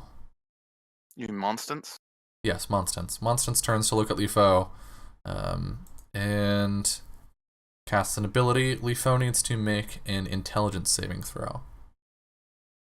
All right. All right, Lefo. Get that +4. Wow. No. Okay, so how much damage does he take? Takes 18 points of damage. And Monstance says, "Your master doesn't want you to save this world. Your master is gone." And he can now take, on his next turn, he can only take the dodge, disengage, or hide actions. Is this an ability that if you're immune to charm, this does not affect you? No. It usually says in the spell text. Okay. It usually says in the spell text, and it does not this time. There are some that are, immune if immune to being charmed. Is Lefo immune to charm? Yes. Yes. Oh. And anyone Dope. within 10 feet of him. Fucking sick. All right. Well, I think with that, we're a little over the hour. Let's take a break, and we'll come back to see how we do with this boss fight. See you in a couple minutes. Hello, and welcome back to Hour 3 of episode 21 of Unfettered. It is, I believe, Albert's turn. The most important and special turn. Yes. Albert, I it's going to be. hope person is ready for what we call Smackdown, where I come from. Are you ready, Monstance? I think she's ready for a metal meltdown. All right. First attack. Hit a Reno. Yeah, that hits. Blowing some load. Oh god. Oh dear. Gotta love them porn star builds. Yes, porn star paladin is classic. That is all paladins. That's radiant damage, right? Yeah. Okay. All right. Attack number 2. Yeah, that hits. More load is being blown. Oh god. I hate that you're saying that. I also hate It that I'm comes saying from that. an even worse place. Oh god. Okay. All right. Is that your? You have another. No, we can- I have another attack. You have a bonus action. Yeah. Fuck yeah, that hits. Damn. All right. Albert showed up today. Load equals blown. Oh boy. that's something that was said and is never going to be unsaid. Yep. Looking forward to editing this one. You know what? That's paladins. That's paladins, folks. I think we're all missing out on the background that at the beginning of this campaign, Top Out said to me that my specific kind of paladin is the porn star build because it uses all of its resources and then Sleeps does for 8 nothing. hours. Sleeps for 8 hours. It was a description used for 3rd edition wizards. They came in, they blew all their spells, and then they slept for 8 hours. Oh, They were god. porn stars. Oh god. Oh god. All right. Let's. Jesus Christ. Let's get to the end of this campaign, so I don't have to deal with this anymore. All right. Legendary actions. There are quite a few of you here. Well, there's only actually like 3 of you here, unfortunately. Okay. So it is going to turn to Brunhilde once again and say, "Bend to my will." And Brunhilde is going to make a saving throw of a variety. An int Rip. save. Ooh, an int save. Well, she's not stupid, so that's good. A 5 is not gonna cut it though. It's not worth it. And Brunhilde, we see for a minute as an audience from her perspective as she shakes away the like sand from her eyes, and she looks around and sees that she is surrounded by demons. And she sets herself into a combat pose. Meanwhile, the rest of you see these sort of like appendages come out of the sand clawing at her eyes and needle into the sides of her head. And she takes a combat stance. Brunhilde's turn. Alright, let's see. Saving throw at the end of each turn. Okay, but in the meantime, choose. It must target its allies with attacks and other damaging effects. But she is going to first heal. The chains on her arms glow. She heals for a pretty large amount of damage, and then she's gonna move forward and stand next to Constance. Constance, stand behind me. And she's gonna try to punch the shit out of Albert here. Fun fact: does that count as a charmed effect? Yes. So as soon as she moves up, it's gone. Oh, Is that actually how that works? Yep. Can you put the ability in chat and read it to me? I want to make sure. I've got my book right here. Aura of Devotion, starting it. Creatures can't be charmed while you are conscious. It does say can't be charmed, not can't become charmed. It does seem like that's how that would work. You're correct. Constance, stand behind me. Constance, why are you over there? She shakes as the sand is whisked away by this holy aura. She has her fist raised and her eyes narrow, and she whips around and lays 2 attacks into Monstance. 20 to hit hits. A 9 does not. That's a natural 1, kids. But she just brings her chain-laden hand into the side of this creature's head, and it like moves, and then comes back, clearly not as phased as she was expecting. And let's see, is it going to spend some actions? Now it's going to, yeah, it's going to spend 5 points on Chain Hunger Landing. So, deck save from Li Fo, please. With disadvantage? Yes. I mean, oh no! This is for that was 25 damage. That was even better than what he should have done. So minus 25? Yep. Good. I mean, oh no. Oh no.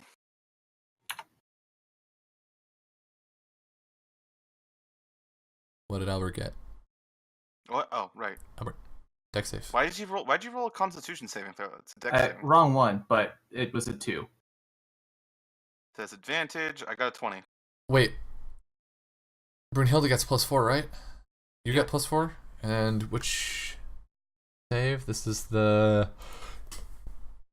You both pass. Meaning, you take half damage. You take, what is that, 12 each. Fun. Nice. And Constance.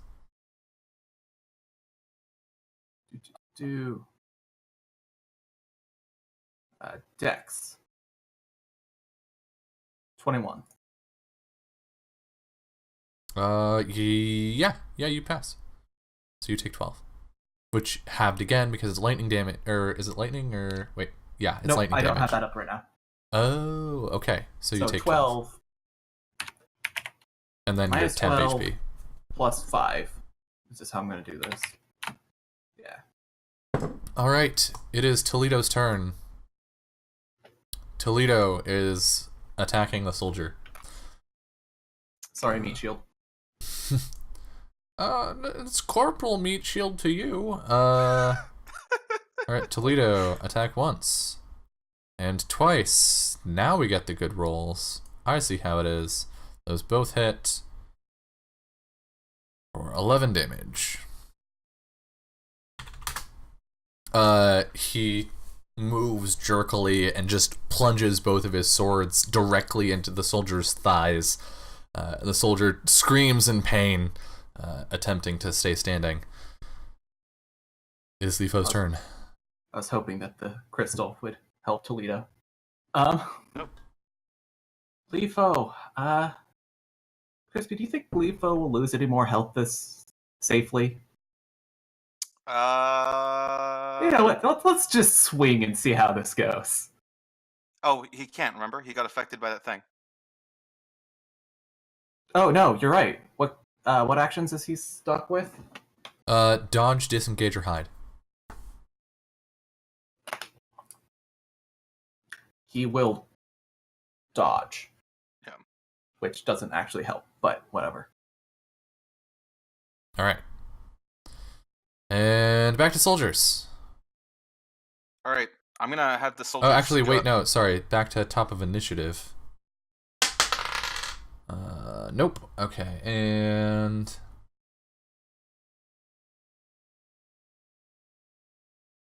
Alright, black tendrils extend out of Monstance and reach toward each of you. And Monstance says, Yes, give me your power. And now it is soldiers' turns. They're gonna go ahead and hunt down Toledo. Just all of them, except for the one that can attack, they're all just going to double move and surround Toledo. Yeah. Okay. Make sure he can't cause any more damage. So we're getting you here. Also, it kind of seems like smiting is doing absolutely fucking nothing here. It's resistant. Did you not just hear what she said? And then yes, wait, power. blue one is attacking? Okay, so or scimitar. blue something. Yeah. The one that was there before. Yeah. 24 hits. Dagger.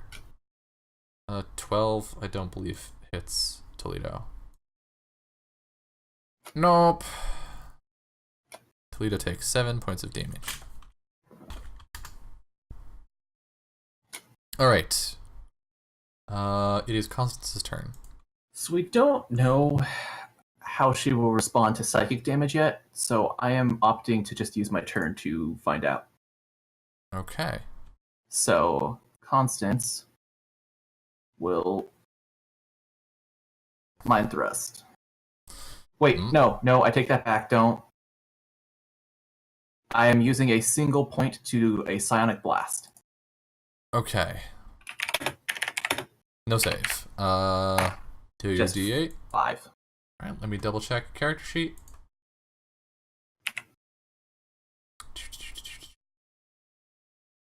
Yep. Nope. You deal 5 points of damage.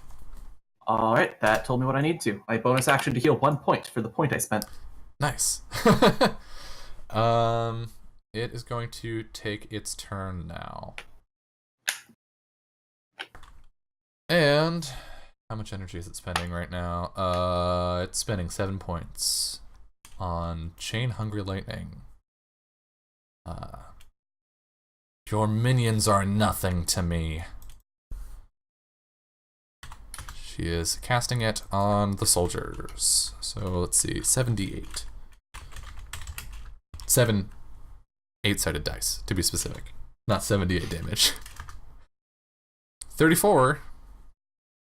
I'm gonna be rolling a lot of saves. These are dex saves, right? Yeah, okay. 1, that's a pass. Holy shit. 2, that's not a pass. 3, that's not a pass.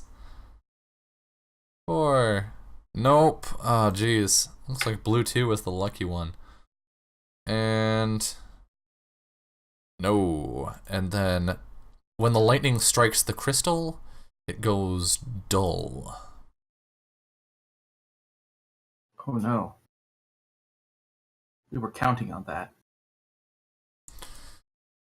And let's see, this one took half, so that's 17.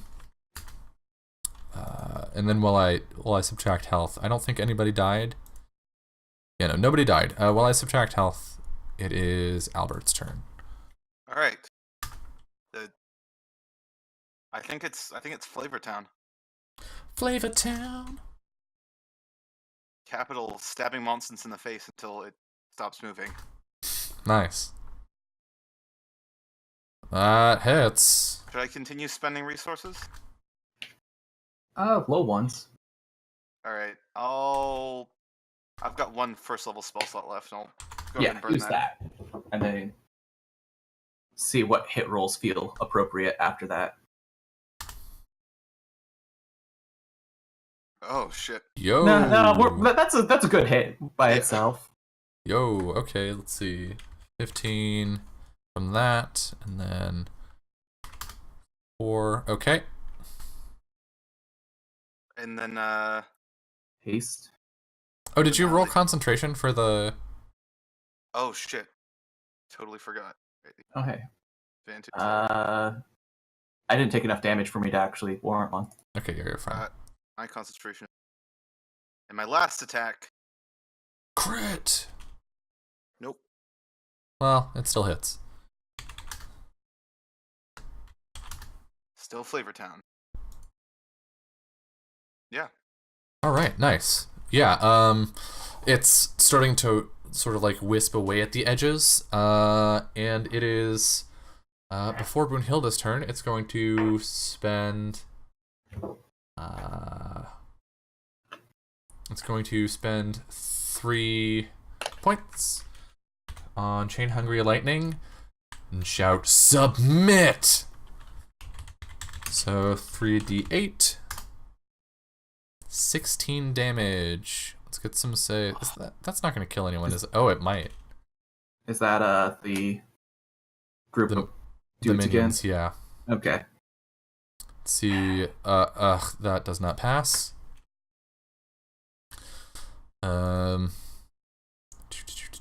There's only like a 15% chance of them passing, so. That does not pass. That does not pass. Nope. And no. Okay, so this one dies, and the teal lightning strikes its lifeless form and brings it back to its feet. The others are still alive. And it is Brunhilde's turn. I wonder what Brunhilde will do. Smack. Probably continue the paladin beatdown. Nope. She Nope. sidesteps around Monstance and lashes out with her chains toward Li Fo. The chains wrap around his body, and he is healed. How much? He is healed for 20 HP. Okay, 20. Remember that, Chris. Alright. I know, I'm making your math harder. And Toledo is going to make 2 attacks at Blue 3, who is almost dead. Attack number 1. Does a 15 hit? Yes. Okay, Blue 3 is down and back. He's going to spend his second attack to attack Blue 4. 22 to hit, hits for 7 damage. Doesn't kill them. And it is Li Fo's turn. Li Fo. Your allies turn against you. Before this math gets harder, Li Fo, do the smacking. The smackening. 27 hits. Plus 1d8. I could have Plus a d8 because divine thing. But also, I feel now is about time to start blowing his load. Okay. Successful deal amount of damage equal to, So, just the quick /R, his total XP minus. Didn't we make a macro for that at one point? It does not work right now because it's not actually how much. 81. Okay, 20? yeah. Yep. Plus a divine smite. I mean, it's a lot of damage. Yep. Let's just roll it. Was it for a 3rd level spell? 48? Yep. Delicious. And we are at... He's not done. Oh. Their attack. Oh.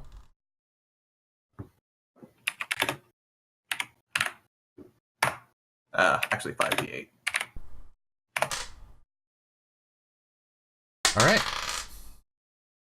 Oh shit! The crystals begin to glow.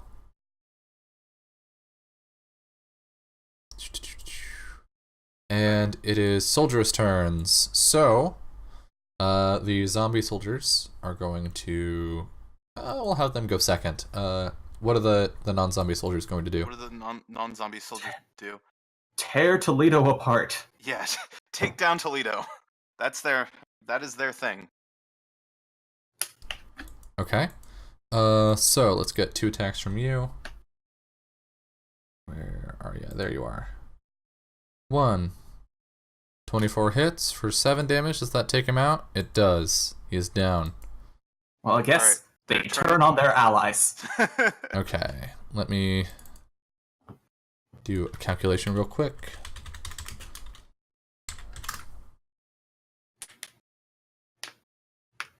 Alright, you have that much HP. Okay, and a dagger attack on number 3 for an 11 does not hit. 4 and 5 still have actions. Let's send Toledo to the back. Well, and doesn't whoever? Oh yeah, dagger attack. So yeah, 4 and 5 step forward and attack 3. Yeah. All right. One attack. Nope. 2. Yeah. Drives the dagger under the ribs up into the heart. All right, and then blue 4, scimitar. Nope. Dagger. Yeah. Blue 3 is down for good. All Why right. can they only hit attacks with their daggers? Now, Scimitar's big. It's obvious. The dagger just goes right in. Just yeah. blue 1 is going to attack blue 4 with a scimitar that does not hit, and a dagger also does not hit. Really does not hit. All right, Constance, it is your turn. Constance Stormheart. Oh, me. Mm-hmm. Well, we know she takes psychic damage now, right? Mhm. Crispy, don't fail me.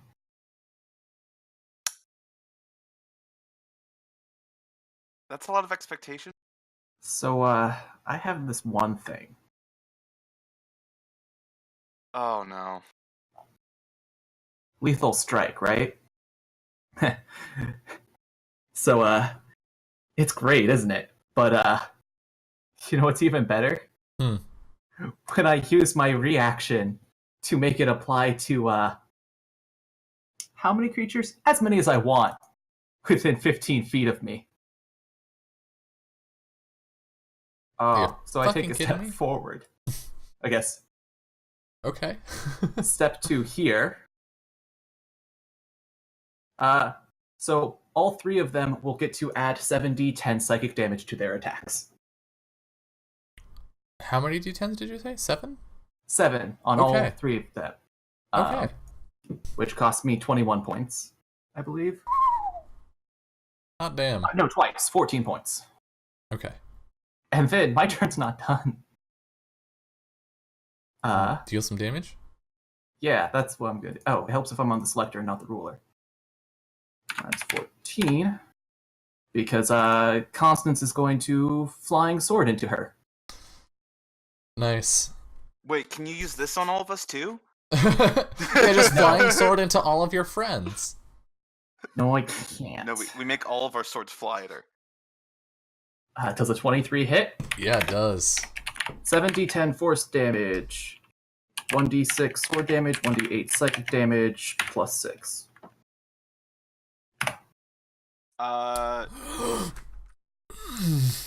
Holy fucking shit. You. Me. Not this time. And it reaches out and grabs the staff. And as its form starts to disintegrate, the staff breaks in the center. And your force field is gone. No. The form of Constance flickers and appears in various locations around you before settling back here. Oh. You almost had me that time. Why don't you just come a little closer? Now. Is that your turn? Yeah, I think that was all my different action types used. Actually, Single wait, action. I still have Movement. 15 feet more of movement, which I will spend 2 points to fly to this crystal. And I forgot to mention, as it reforms, there's a pulse from the crystals, and this one is back to its glowy self, and each of you may choose to take the effects of a short rest.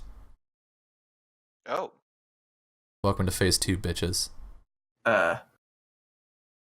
So we're spending half of our hit dice, right?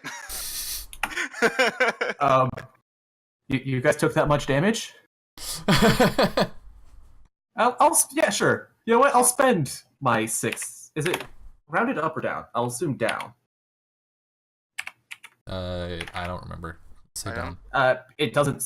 I don't think it says, so I'm going to go with the general rule, rounded down, and roll 5d8. Uh-huh. All right, I'm almost back to full. We have a macro. Oh! Ooh. Crispy is feeling crisp. And wait, please tell me the oath is the one short rest ability on paladins. The channel divinity? Yeah. Oh, fucking sick. So Letho's All the healing. paladins start cracking their knuckles. Right? Oh, that was Letho. Alright, so hold on. Let's see. How much let's just go with how much damage we had before. It was 85, I believe? It was 81 that we last. 81 plus 20, so 101 is where we're at. Here, I've got a text document open at the moment. Yeah, keep a tally. 101. After the heal. Oh. That yeah. was Okay. 81. So we're still 81. Well, wait, it was 81 after the heal? Yeah. Yes. Okay. 81 then. Alright, yeah, y'all are feeling nice and fresh. But it is its turn. Oh. And it is going picked a better time to fuck it up. right on its turn. Where does it want to go?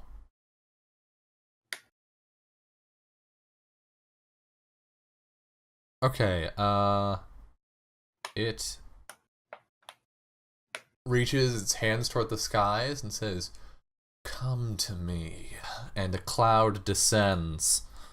Let's see. Cloud kill. Create a 20-foot radius sphere of poisonous gas.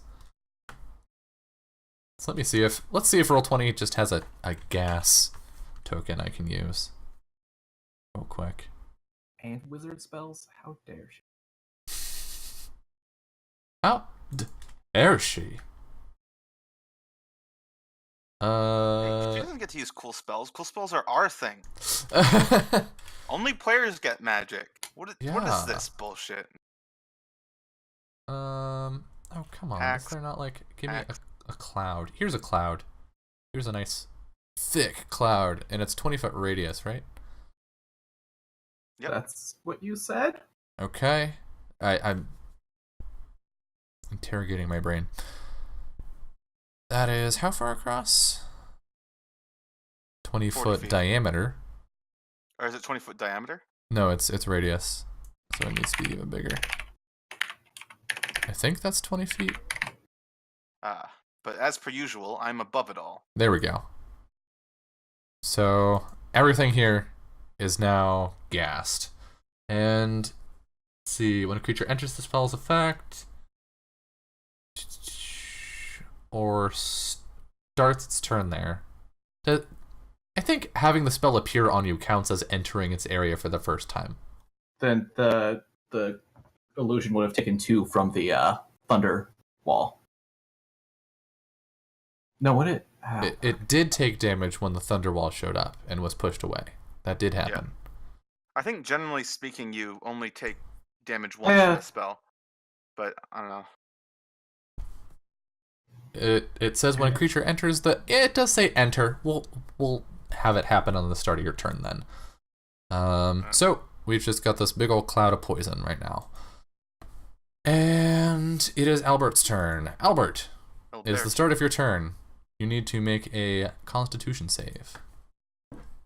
Oh, mamma mia. I'm spending inspiration on this. Because otherwise I'd never spend it this session. Okay. Alright. Constitution. Yeah, so... half as much 25. damage, you take 8 poison damage. Spooky. So it's 94. I'll go ahead and... one of these. Oh, well. You can't fail your concentration. Oh, I can't? I don't think so, because you have +4. Your con is +3. The damage was 8. Oh, yeah, you can. You could roll a 10. Yeah. All right, you're fine. All right.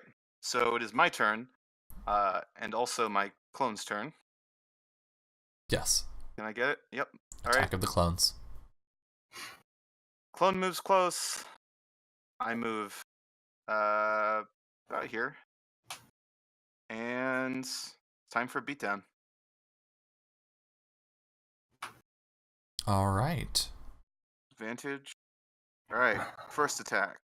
So, That, you know what happens on this hits. attack? Psychic damage. Yep. 7d10 of it. Jesus Christ. 7d10. 39. All right. Don't have anything else. Then I'm going to go ahead and... I already spent my bonus action, so I can't do that. But I'll just keep attacking. For the fuck of it, right? Mm-hmm. All right, that hits. Should I blow any more load? I've got 2 of the 2 higher spell slots. Save it? For a crit? Yeah. Or Great. just last second decision. Because we don't know what's going to happen during this phase. Oh. Yeah, that And hits. damage rolls. Yeah. All right. Yeah, you just walk up and like 3 swift strikes poke holes in its form, and it like wisps away where you struck it. And it is Brunhilde's turn, but first,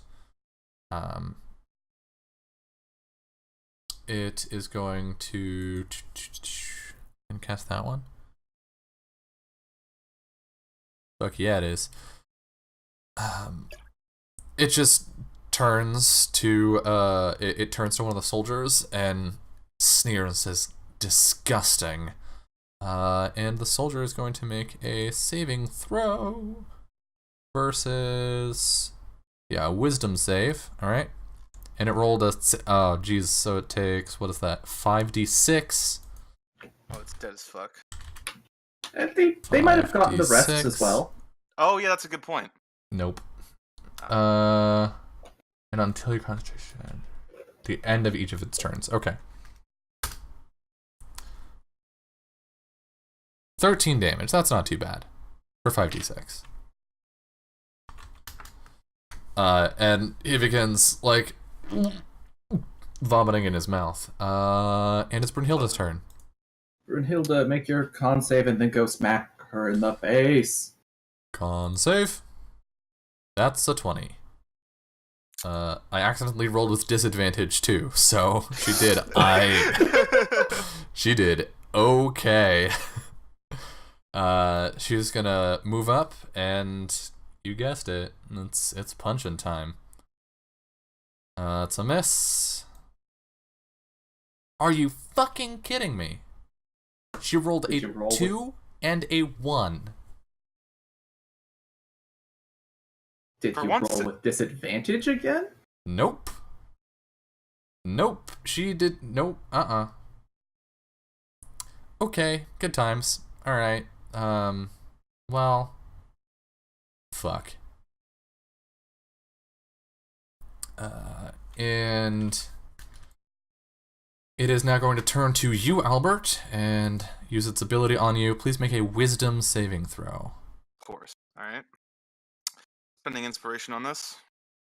Alright. Alright. That's a 23. Ooh, you feel a sudden like wave of nausea, but you manage to force it back.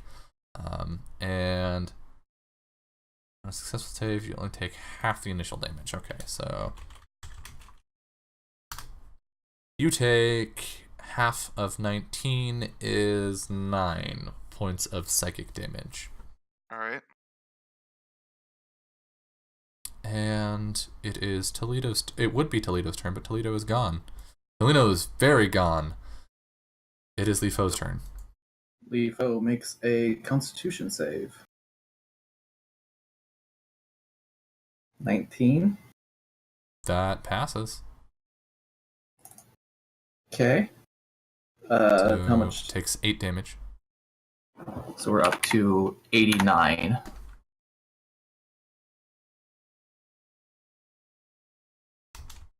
Yeah, there. Walks to here. and does a LeFo special. LeFo special. Yeah, 15 hits. Alright, 70-10. Yeah. Jesus! Holy fuck. Plus, the Divine Smite, passive, and blowing his last high-level spell slot for Holy 48 more. Oh. Yeah, so he swings his sword down into this thing, and whereas before everything's been sort of wispy, it catches for a moment, and then he shoves through with this like blue lightning rattling off of the blade. And he swings again. All right. Oh. 13 does not hit. Turns out that rattling blue lightning kind of throws your sword off. Yeah, his sword just like swings wildly away. But he recenters himself. And we are back at the top of the initiative order. And with that, lair action. Constance, do you have any negative status effects right now? I'm inside a cloud. No. Yes, that's right. You are no longer inside of a cloud. But it's sort of whooshed away. That portion of the cloud. It pushes a little ways off to the side. And by the way, did that NPC take concentration checks? Good fucking point. Because there's a concentration test with a DC 25, 27. I'll tell you right now, it's 33. Yeah, so okay, so this guy down here is no longer or would not have been affected by disgust anyway because of the crystal, but also blue 1 dropped to the ground lifeless. And there's some sort of cloud. So it is soldier's turn. You have 3 soldiers left. What are you doing with them? I'm going to split them the fuck up, because them standing next to each other is getting them killed. Yep. And they're not really... Go back to your various clouds. Yeah, go back to your little crystal orb. Go. Orbs. Okay. Yeah, okay. They scatter. Yeah, and this one Blue 5 will stand there. Yeah, okay. There you go. Alright, good turn. Constance, it is your turn. Do I be Constance the badass, or do I buff you all again?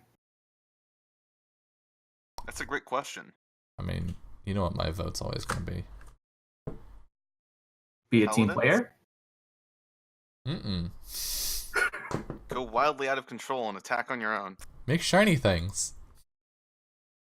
I mean, if I wanted to make shiny things, I could whirlwind, throw her into the wall to send her flying back. Yeah, you could whirlwind your party not again. Worth the damage I deal, but I could do it. I could play, Pong with evil me. Mm-hmm. But I have to be within 15 feet to buff you all. Actually, wait. 10 feet to here. Alright, yeah. I'm just going to walk over here, spend 14 points to give all of them not animate weapon, but the other thing. Mm-hmm. Move back over here, and then throw my sword. Flying sword! 15 hits. Alright, and that's I've been rolling a lot of dice. I can't just hit up until I get to this.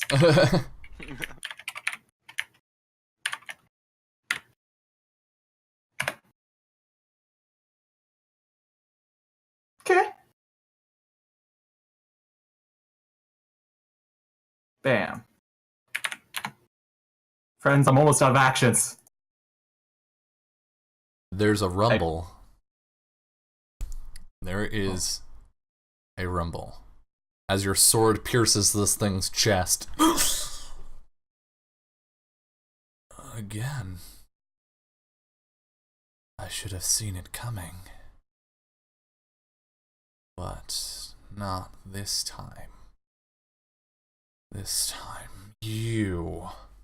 And it flakes away, and the crystals glow and hum, and in an instant, black and teal lightning shoots from this creature's disintegrating form into Li Fo, and it's gone. So Li Fo turns to you. This one's my toy now. okay. And with that, we're going to take our final break. We'll see you in just a couple minutes for what will likely be the conclusion of this combat, and by extension, likely the conclusion of Unfettered as a show. See you in a couple minutes. Hello, and welcome back to the final hour of the final episode of Unfettered. Li Fo's eyes are glowing black and teal, and it is his turn. Because he has taken over the initiative spot of the monster. So, for that, some things are going to happen. Let's see. It's no longer in that phase. That phase is dead. So we are moving on to... Fool, this isn't even my final form. So I'm just remembering now a certain werewolf game that, or mafia, as most people know it, someone led. Friend of mine, where we got the mafia on turn 1. So the person leading the game continued to change who the mafia was over and over again until we killed the entire town. Nice. I wonder who could have possibly led that game. I don't know. Who? Oh, I don't have Li Fo's character sheet up. Hold on. Hmm. I'm like trying to find my character sheet. I'm like sifting through the character sheets I have open. I'm like, where's Li Fo? Yeah. Where's Li Fo? Oh. By the way, right. Top Hat, you looked in the wrong direction. Is the stream reversed from Zoom? There you go. There we go. I just have to All stare right. off this direction. Look at my wall. Li There's a very good Fo Oblivion map on it. grasps his sword in two hands and swings at Albert. Oh, who's shocked? Oh, I see. Just drop his shield. I see how it is. Wow, a 13. It misses. Are you fucking kidding me, Li Fo? Have you seen Li Fo 90% of the time? That's better. Is it 20 hit? That's barely a hit, yeah. And there's a resounding glow. He doesn't have any spell slots to spend, I don't think. But he is going to... First and second. Oh, that's true. Can he spend all of them at once? Is that a thing he's allowed to Nope. do? Nope. Only one? One per attack. Alright, well, he's just going to go ahead and use his...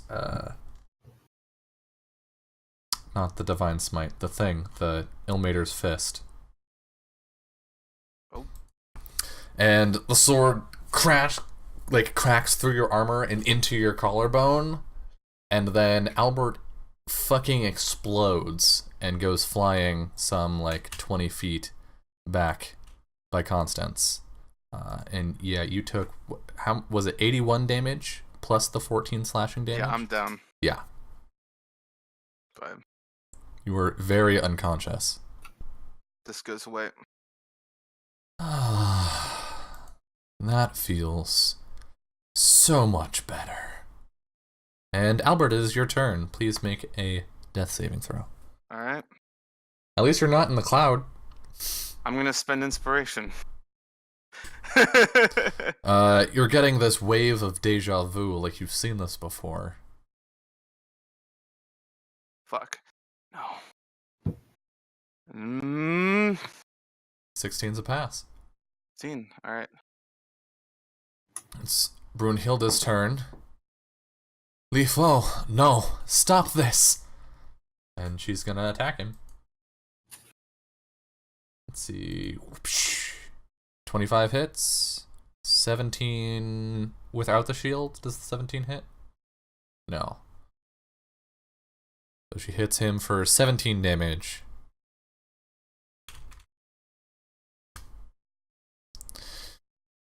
And we come back to the top of initiative. The orbs do things. The orbs do things, and they do different things because we've moved into a different phase. Yeah, good news. Good news, buddy old pal. Let's see. This heals him. This ruins my plot to destroy plot points. How do you feel about having 21 HP? I like that a lot. Because you've got 21 HP, and Yeah, Constance, so- if you're missing any, you recover 21. Okay, I'm full. Yeah, you see like Albert come back, like he grips his chest. Oh, I thought you were dead there. I thought I was too. And your soldiers get healed. They're not all directly on the brink of death. Oh, that's pleasant. Nice little afterthought. And it is their turn. Chill. What? Chill. Yeah, throw daggers. Aren't you so glad you brought them? If there are any more daggers to throw. They all have held disadvantage. Toledo off very well. Yeah, They actually, did. they were pretty useful in the end. I don't think they have daggers to throw. I think that's not. Yeah, they're out. Oh, okay. Well, number 5 grabs a dagger off one of his dead friends. Okay, and chucks a dagger. Let's get a dagger. This is with disadvantage, right? Disadvantage -2. How does a 6 feel? it Closer to a 4, but yeah. How does Yeah. a 4 feel? 2 and a 1. Dang. Perfect disadvantage throw. And Constance. Oh wait, legendary actions. Oh wait, Brunhilde, did she attack Leafo? Yes. Yes. And she hit? Yes. She deals 7d10 psychic damage. Oh shit. Yeah. Can you roll 70-10 for me? 34 damage. All right. There's a screech of metal as one of Leafo's shoulders explodes. Alright, And the psychic force. so, Constance. No, legendary actions. Oh. Ba, ba, ba, ba, ba. Immune to being charmed. This works. Okay, it's spending 7 points on this directly on Constance. Please make an intelligence saving throw. Cool. Oh, look who's right next to you. Yeah, guess what my highest saving throw is? So that's a 21. You pass. All right, on a successful save, it's half as much. So that's 7d10. Not 7, not 70-10 slash 70-10. There we go. 35. So you take 35 psychic damage and then half of that because of the So successful 17. save. Yeah. Okay. All right, now it's your turn. So.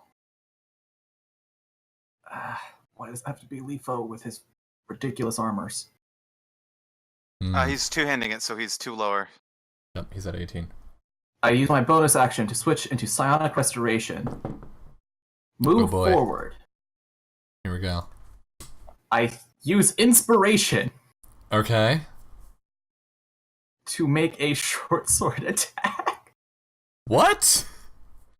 Oh, you mean Yeah. with the cutlass? Okay. Yeah, the cutlass is a short sword. Okay. I'm just like, wait, hold on. Are you using an offhand?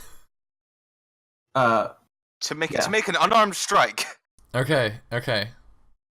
And it hits. And I use my reaction and spend 7 points to attempt to expel a curse. Okay. So, as a reaction, the target is allowed to make a saving throw against any curse, charm, or other harmful magical effect at your save DC. What is your save DC? 17. 17. All right. Go ahead and roll a. Fuck, dude. Wisdom save for Leafo. Leafo's character sheet. It's close. That's such a okay. I just want to say that's such a weird mechanic because it makes it harder the stronger I get to pass that. That's true. Just That is a little weird. Yep.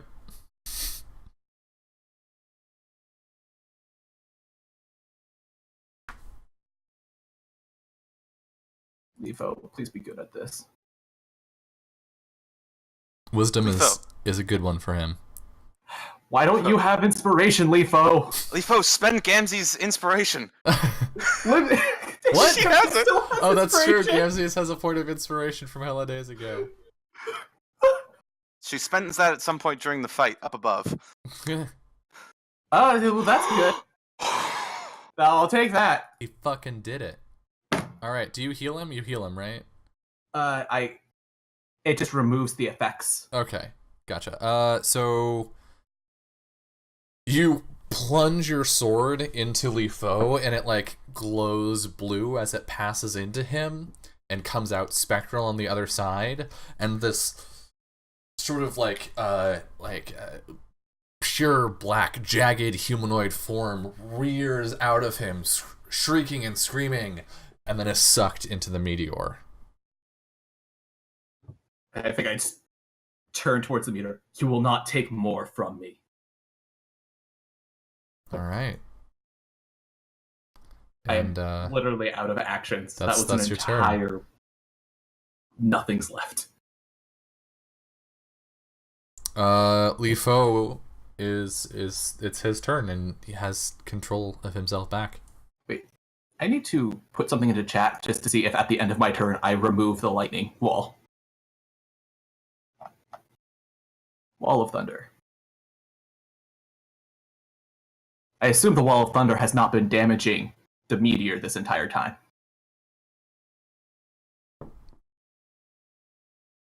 Wait, what was the question? I Have you been dealing assume the damage to Wall it? of Thunder has not been hurting the meteor No, it this has entire not. time. Alright. And the I am meteor seeing- clearly cannot be moved by a wall of thunder. Well, yeah, that's the point. Is it would hurt it if it was target. If it could take damage from it, it would just be taking damage and not moving. Yeah, no. Until concentration ends. I don't remember how you end concentration. Anyways, You do it You for can just free do it. whenever you want. okay, yeah, then the wall's gone. Okay. And Can you Lefo also is a get little angry Yeah. and smacks he? the meteor. Yeah. Paladins for the Paladin God. Is he gonna expend a spell slot? Oh yeah. Once. Yeah, you know, got some third level spell slots. Yeah, 25 hits. For 31. All right. And then he attacks twice, and he's really didn't like this No. meteor. Oh wait, also there's the Divine Smite passive thing that Mhm. goes on now too. So, So, to another 2d8.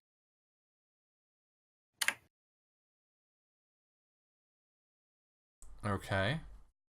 Yeah, that's a shitload of damage. All right. It is going to use a legendary action. No. Stop. Leave me be. Please make a strength saving throw, Constance, as a psychic form reaches out to grasp you. I'm just gonna use this inspiration here, and so I don't have to uncheck advantage. No. Ooh. Do you can get +4? No, because No. he's not within 10 feet of me. And that's only you that gives the bonus? Yeah. Lefo Well, does doesn't Brunhilde have a charisma score at all? Yeah, she does. Is Brunhilde an actual paladin? Brunhilde Yes. would give you a +3. Puts you at 18, which is precisely how much you need to save. I thought it was 19 this entire time, and I just Yeah, went, same. no! It was. So you can see, like, we are looking through Constance's eyes, and we see this world around her as these psychic forces that the rest of the party can't see are shooting out and tearing at each other from this meteor and from her. And this, like, large black fist moves toward her, and you move to shield yourself, and as it comes toward you, there's a sort of wind that comes off of Brunhilde that pushes it away, and you I are want to point left out standing this entire time untouched. I've been holding the staff, the true sight staff. Oh yeah, Oh yeah. Crazy shit is happening with those shards. I can tell you that. It's like a whirling vortex of pointy little needles. And let's see, that was Lifo's turn, so it is now its turn. So it gets its legendary actions back. And is going to take an action. Fuck. So is everybody within range of a paladin right now immune to charm effects? Do crystals count? I mean, I mean, everyone within. Do all 3 paladins provide that? Is that just a passive paladin thing, or is that a No. archetype specific? archetype specific. That's Okay, Lifo so only. just people around Lifo. Well, 2 of us. except. Hold on. Yeah. Okay. Albert's the only one. Albert, please make a wisdom saving throw as you were told to flee. Inspiration.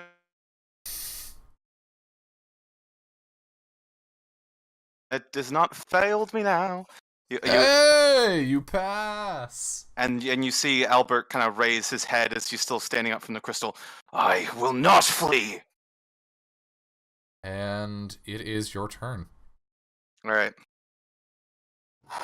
He's gonna kind of let out a roar as he charges forwards, and there's probably he can see kind of like flashing in between, like, you know, the reality in front of him and like these fragments of something that he saw before a long time ago. And he's just gonna swing at this thing. Well, as a bonus action, he's gonna create his doppelganger, because I have that again. Swing at a rock with advantage. Yeah. It's kind of like I was sitting there like debating how good would the dex save of the entire meteor be against a disintegrate spell. It's like Not stellar. All right, I'm gonna go ahead and spend the 3rd level smite on this. Okay. So that's 5d8, right? yes. All right. Second attack? And attack number 2. All I'm right. spending a 2nd level spell slot on this one. Oh, you lost haste. Yeah. DM's targeting me. Do you honestly feel so attacked right now? I feel so attacked right now. All right.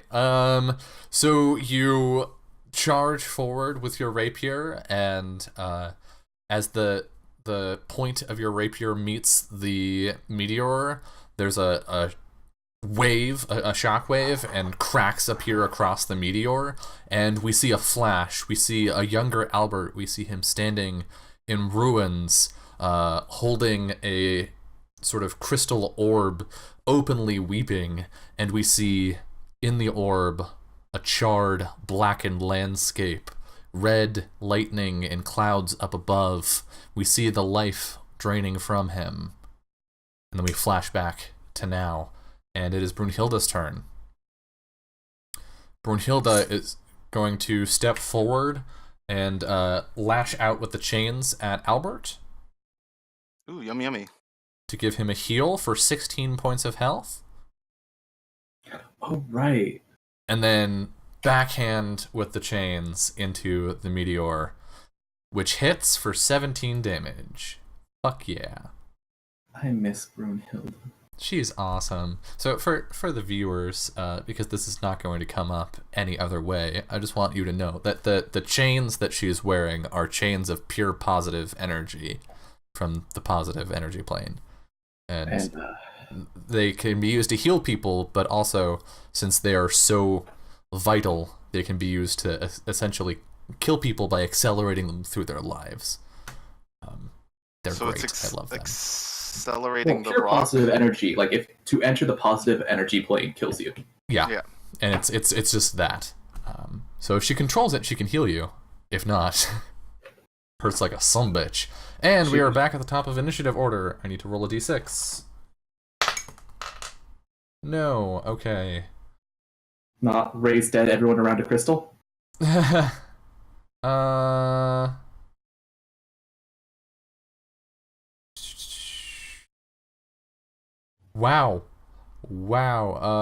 Albert, are you within Lifo's aura?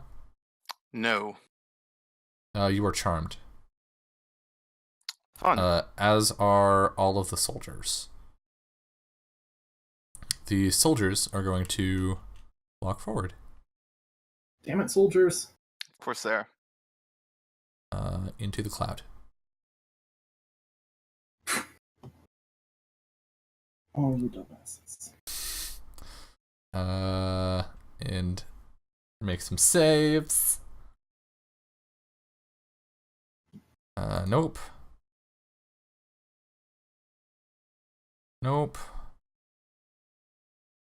And negatory. So they each take 16. They're not dead. Not dead yet. They are choking. Constance, it is your turn. It's gonna spend a legendary action at that point. It's going to black lightning arcs out of the meteor. Lifo, Brunhilde, and Constance need to make dex saves. Brunhilde fucking aces it. Dex. Yep. Lifo has +3 because he's standing in Brunhilde's aura. Alright, but he also has disadvantage. This is verse 28 damage. Alright. 28? Yep. Yeah, that's what I expected to make, though. Alright. That's about right. So... Lifo, -8. Me, -14. I have devoured your world, and I will devour you as well. Constant Stormheart. Are you having fun? I, walk to here. Because, not in, Albert's range, so I'm just gonna go over here. Mm-hmm. Oh, you could just move Lifo over. Not on his turn, sure. Yeah. But until then, I'm gonna walk over here. Oh, how do I want to do this to the rock? Try stabbing it. Well, I was just gonna lightning bolt it because just start where we, pick up where this campaign started. It's just lightning. Also, it's a rock. How good's its dex save? Well, I mean, it has a mind. We know this. I could just spend all my points and end the game with a flying sword. I mean, the flying sword has the might of Ramara. Flying sword, mind stabbing, or lightning? What's it gonna be, Constance? Yeah. What's the plan? We all know it's gonna be the railgun sword. That's what I thought. Yep. Lethal strike, animate weapon. Oh! I meant to say advantage. I forgot that animate weapon rolled before I did that. You meant with inspiration, right? Yeah. I was expecting it, so go for it. Let's just hit that button again. I forgot that every time I hit it and it rolls, I'm surprised. A 28 is significantly better than a 12. Yeah. Yeah. So is that your last point of inspiration? Yes. I'm literally banking every resource on this attack. Yeah. Does the force and psychic damage matter? Like which one's which? No. Yeah. All right, then I'm just rolling them as 12d10. D6, D8, 6.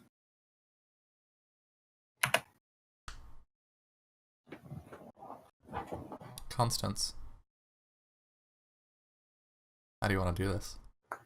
I think this is the final, Constance is putting everything into this attack. And you see the weapon just start whirling, going faster and faster and faster and faster and faster until she just, brings her hand down on the meteor, and the blade's just spinning faster and faster and faster, and then starts chiseling in before it's like solidly in, and then just goes straight through.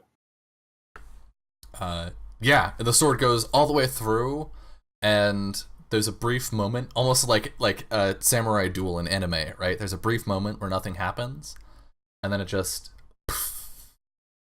turns into a cloud of dust. And as it does so, the ground shakes. Blue lightning arcs out of Constance as she is lifted some 5 feet off the ground. You can feel all of your energy being drained from you, Constance. I have none left. And like your life is being drained from you.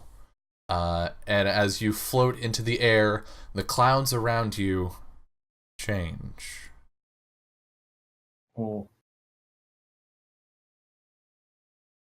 And No.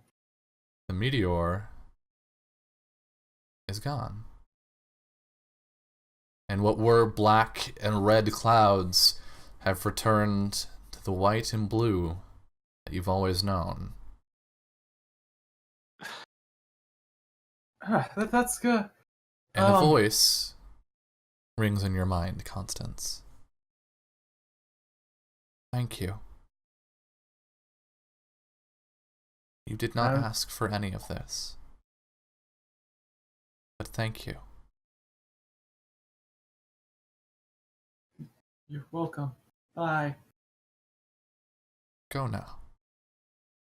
I believe you have friends waiting for you.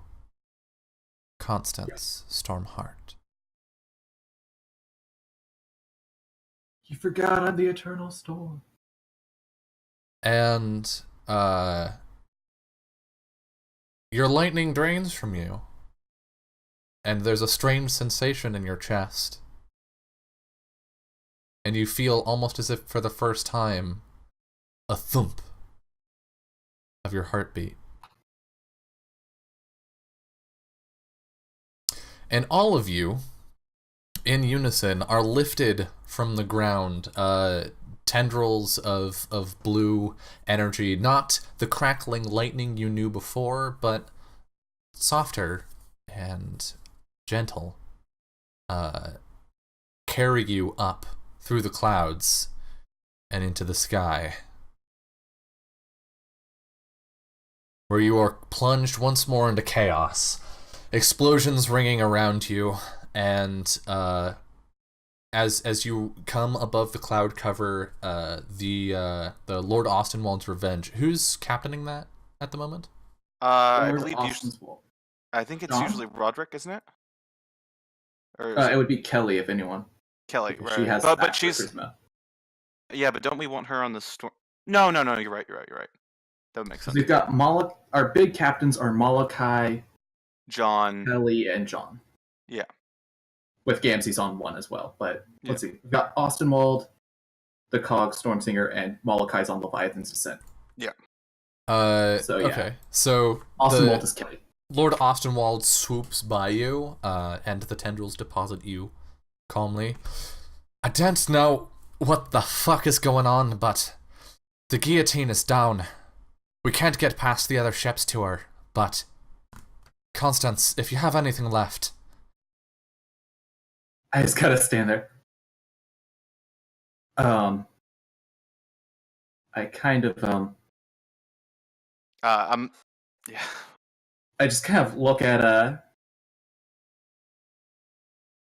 Admiral Albert's wrist.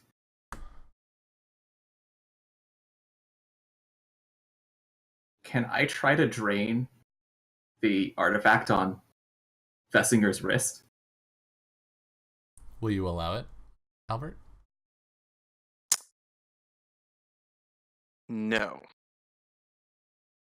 So Constance reaches out, and you pull away. Kind of an important moment here. I realize that, but this is not something I can jeopardize here.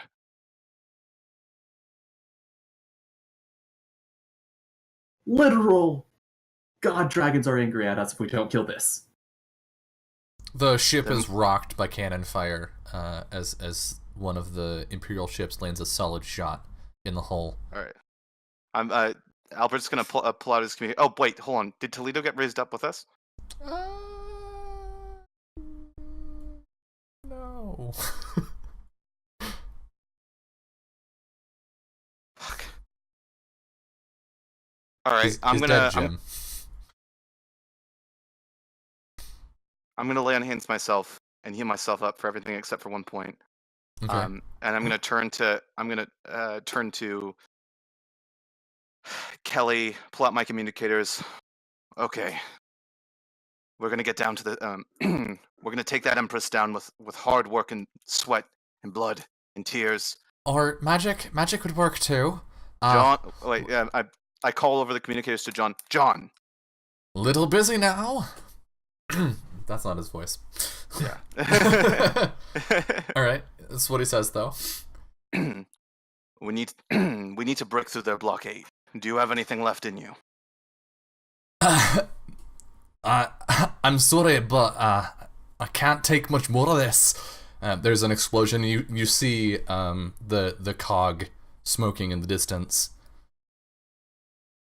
Fuck. Artifacts, any of them, something, juice. I can take down the ship. This is Molokai Kent. I'll make a way through. Don't you dare scratch the paint on my ship!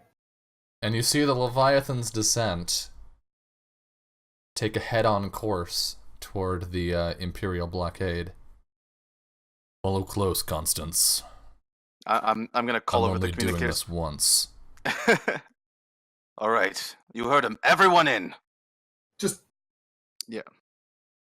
Albert, give me the artifact. We can just win. We can do this. No one else has to die. We can make it. I'm gonna. Raziel. Yes. What is this for? Is to open the way. Well, we kind of need its power. It is not yet time.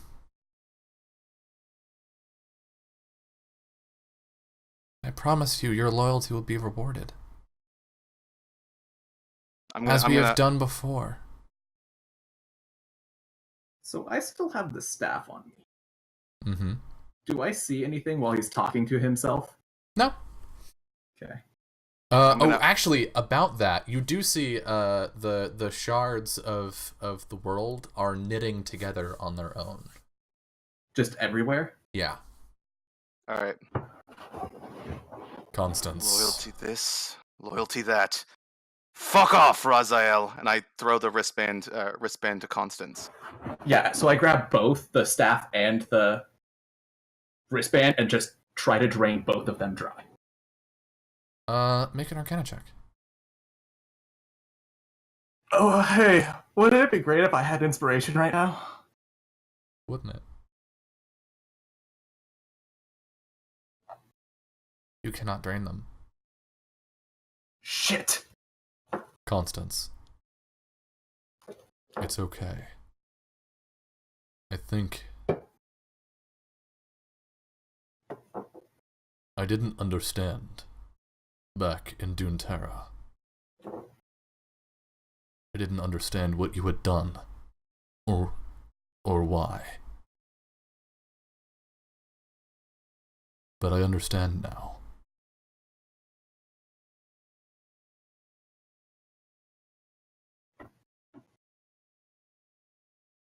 I hope you live a good life. Whatever life is left to you. Fucking stunty fucking asshole! You're not fucking dying here! I think Constance is gonna be like screaming and like marching up the deck, like standing on the like crawling into the crow's nest, like trying to get a view. Alright. Albert, roll a d20. Alright.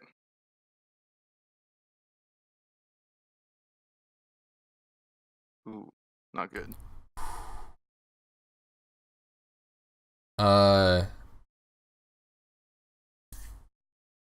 Fuck, man. All right. Constance, you go up to the crow's nest, and looking out, you see the Leviathan's descent, erupting in clouds of smoke as the entire set of ships, all 5 remaining, open fire on it.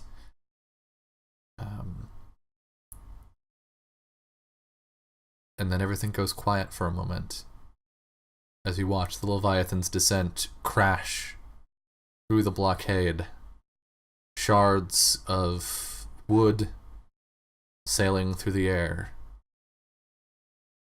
And then there's a massive explosion as the Leviathan's descent and all of its munitions take out the 2 ships blocking the way.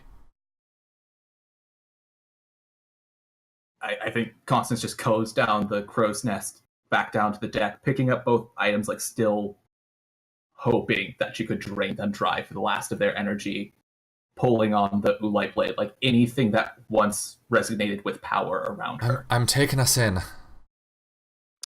Right. And as you approach, you see that the guillotine has crashed onto a floating island. I can get you close enough to get you off board, but if we stay there too long, they're going to shoot us down. That's fine. The bitch queen is mine. As you wish. And I'm gonna catch Constance's shoulder. Constance, you have nothing. Nothing's left. You've got no power. I'll take this one. You go on ahead, and I'll look at Brunhilde and Lifo. Do you have anything left? I am afraid I have sustained significant damage. Brunhilde, like, there's blood on her, but she is clearly lacking any wounds. I can fight. If there's anyone else you would like to bring with, I'll allow you to bring another troublemaker to replace Lifo. 2 troublemakers. 2 troublemakers? Constance, if you're staying behind the ship, you get to pick which one the second one is. I mean, I don't even have cantrips at this point, do I? No. Not at the moment. Alright, then yeah, You can choose to go in anyway. I want to, but it would be literally the worst decision I could make. Because I could take literally anyone and be more useful. Kelly is more useful than me. No, actually, Roderick is more useful than me at this point in time. Because I have a swing for 1d6 plus 4 damage. Yeah. Alright. So, I want to be there so much, but Constance is actually useless. You took down the meteor. What would Constance do? Yeah, that's a good question.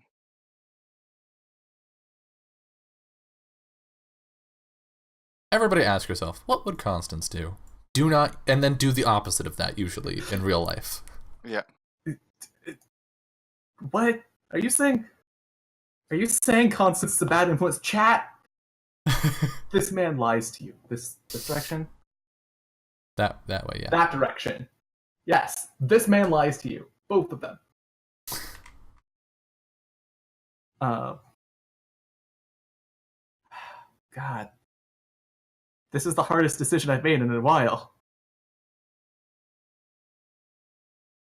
And Constance can't just be, like, standing back and watching. If we got me a bow, I'd be useful. Kelly's rifle was there. Yeah, take Kelly's rifle and go. Oh, you know what? For shits and giggles?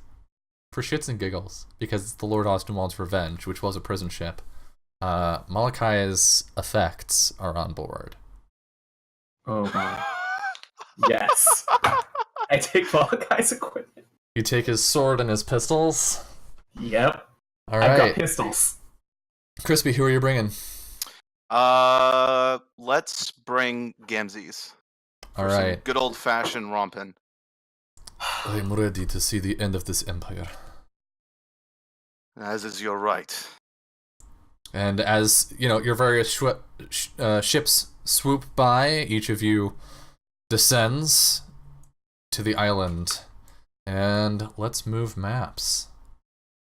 What's the damage on a pistol? It's a D8, I believe. Okay. Constance, did you want to try and are you bringing the items with you and keep trying to drain him? Yes. Constantly. All right. And then Brunhilde. Is there a pistol in the... I don't think so. I don't either, but... It'd be with Dex and then D8. Yeah, okay. Melee attack. You jump down onto the island, and you can't see it on the map, but it is strewn with the bodies of dead Imperial soldiers. The Empress, however, stands with her golden armor, and you recognize the spear that Malachi had when you saw him at the Draconic Isles, reforged into a sword, which she is holding.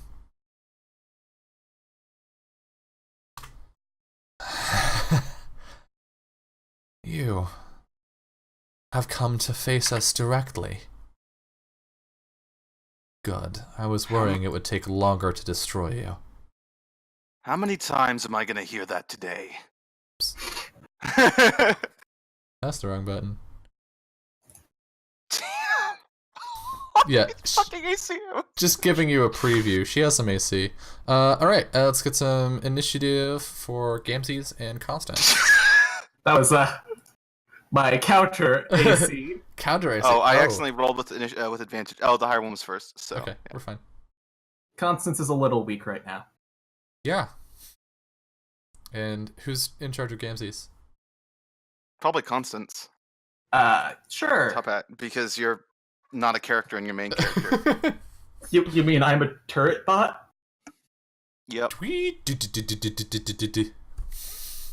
Click on Gamsies before clicking initiative, because I know how the system works. Nice. Gamsies All right. on their shit, though. Gamsies. No, Albert. Albert, you are going first. I'm going first. For the love of all that's good in this world, can we please stop having to fight crazy despots with power? And I'm gonna go ahead and let's start this off on a nice foot. I'm gonna go ahead and do do this. Haste! Everyone's favorite. Wow, you still have spell slots? Jesus Christ. Yes. Remember that whole part where it's like, no, save it. Wait till you crit with your 3rd level spell slots. Alright. Okay, yep. Albert. Alright. And I'm going to go ahead and move forwards. I'm going to go ahead and dash behind her, basically, and swing down. Got any inspiration left? Action. I have 1 point of inspiration left. Okay, so hold on to it. Yeah. All right. That does not hit. 19 does not hit, no. Damn. That's your 1 attack? Yep. All right, Gamsies. I am so sick and tired of you fucking imps. She's gonna move forward. Yeah, she's raging. I assume. Yep. She moves forward, and what's next? Gamsies. Reckless attacks! Oddly is not at full health. No. Let's she fix took some that. damage. She took some damage. No, that was intentional. Oh. I got it. I'll fix it. Alright. That's Remember fine. to calculate that into her shit. It does. Yeah. Oh right, that's the macro we figured out. That's right. Yeah. So attacking with advantage. Because reckless. Yo, yeah, 24 hits. Yeah. Okay, let's go 30 damage right off the bat. Yep. Let's Uh-huh.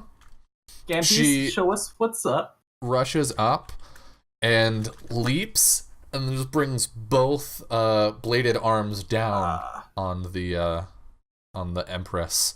This does not take into account rage damage. Oh. There's more damage being done. I will look what it is. And she just carves 2 deep wounds into the Empress. We're 11th level. 6 more damage. Total. 6 more damage. All right, and Constance, it's your turn. Constance just kind of circles over to here.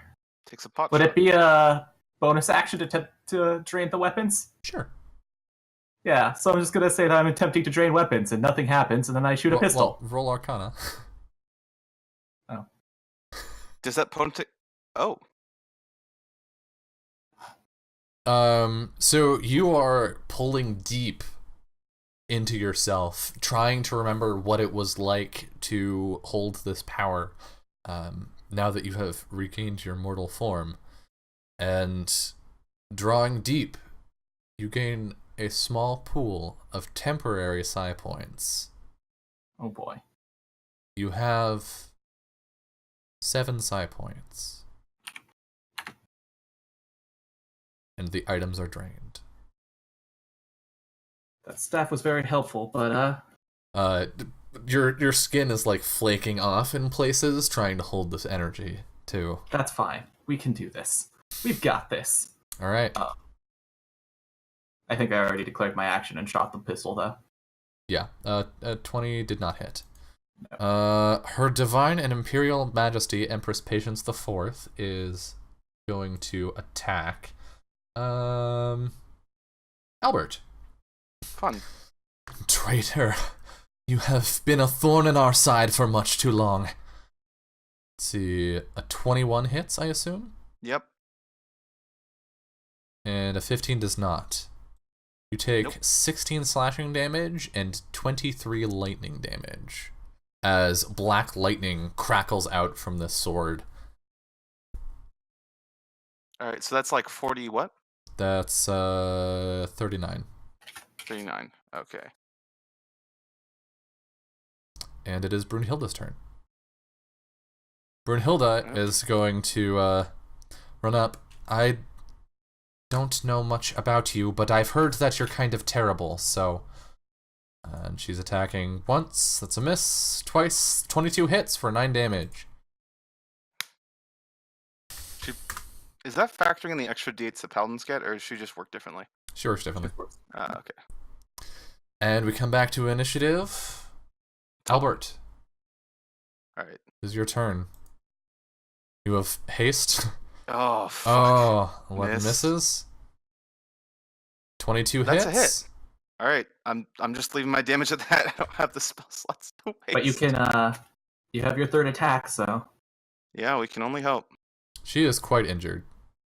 Yeah, stab again. Is that you implying that I should smite? No, it's me telling you that she's quite Oh. injured, as I typically do when someone is quite injured, Quite so they injured, have an idea yeah. of how much health they have. Alright, fuck it. I'm blowing that slot. And you see Albert's skin flaking off as he pulls upon the last of his power. Mm-hmm. Go and die! Oh! Please be enough. Albert, do the job. She's still standing. Gamzees, do the job. Gamzees.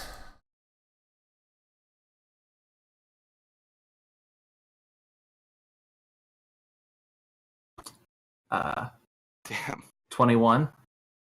Okay. 17.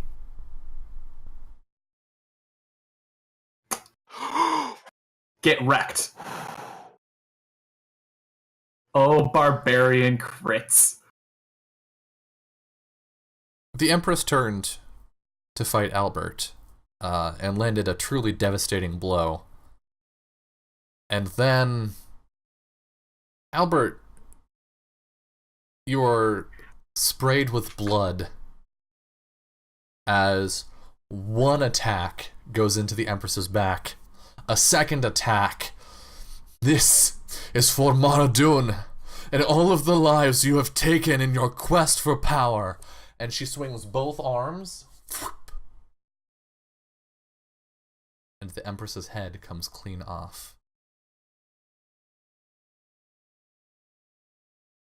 Alright. Her body falls to the ruined deck. And with it falls an empire. A silence falls over the battlefield as the ships stop fighting. Each side perhaps questioning what they've been fighting for in the first place. Your troops looking at the smoldering remains of the Leviathan's descent. The Empire looking at the fallen monarch they had followed so blindly. What do you do? Think. Constance, I believe you have some side points? Yeah. Well. Do you have a rejuvenate thing? In what way? Like a find somebody quick and res them way? I have 1 minute. And I have to get there without... Wait, oh shit. Do I have all of my regular powers still as well? You have all of the powers you would have normally. You have 7 side points. Consumptive power. Ooh! Oh! Okay, so please describe this to us. So... Constance runs off the edge of the cliff, and you just watch lightning start tearing her apart, as we had seen when she fell into the arcane. And her body begins to just turn into air. Like an airy silhouette of herself. Mm-hmm. And she just dives after the falling ship. Okay, yeah. Ooh, wind form! Heck yeah! You race toward the slowly burning shape of the Leviathan's descent. Make an investigation check for me. And all of these very useful inspirations I have left, friends. Oh god. As you're searching the wreckage, and you crit! You immediately, as you descend upon the falling ship, you see Malachi's broken form sort of hanging limply in the air, almost gracefully. You fucker, you don't get to die this way. And, it's not where I always think it would be. In action, you touch one creature that has died within the last minute. She returns to life with 1 hit point. Malachi opens his eyes. Constance. And it's like Constance just grabs him and flies out of the wreckage. And we fade to black. When we come back up, it says 2 months later. Seat of the new empire, Arden, Mulland.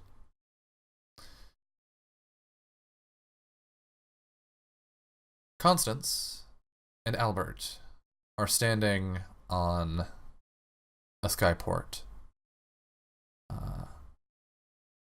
Behind Albert, we can see Zaire holding some ledgers, clearly trying to appear as if they're not paying attention to whatever conversation is happening.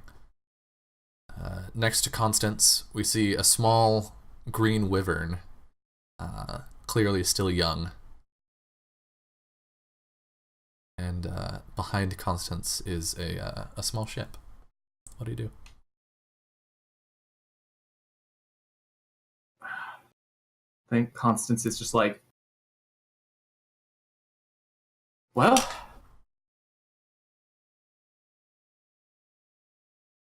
guess it's time. Of course. You know, Right. It's really gonna be heartbreaking that I'm never gonna have to deal with your awful attitude again. Well, honestly, I'd love to say the same. The time good. I've spent with you has been some of the worst time I've spent piloting ships, fighting tyrannical empires, killing ancient, evil, unknown gods. Yeah, we did that. That's right. We killed The- gods. there's such a thing as buyer's regret in this world. I surely have seen both ends of it. But truly, Constance, you will be sorely missed. Damn straight I will. And I start walking towards the boat. Safe traveling. If I catch you flying in the skies of this empire, well, we'll see just how long I stick around. But if I catch you stealing shit in the skies of my empire, just know I will not let you off lightly. I think Constance is going to be like, yeah, no pirating, blah, blah. It's not pirating if I don't get caught. Anyways. And then I think I'm going to, like, throw, like, you're going to see, like, a sword-shaped sack on my back, like, this belongs to the dragons.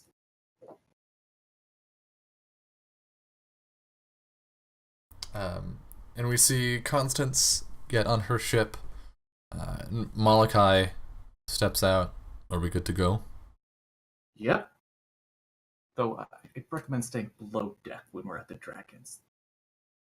I was planning as such. And the ship takes off.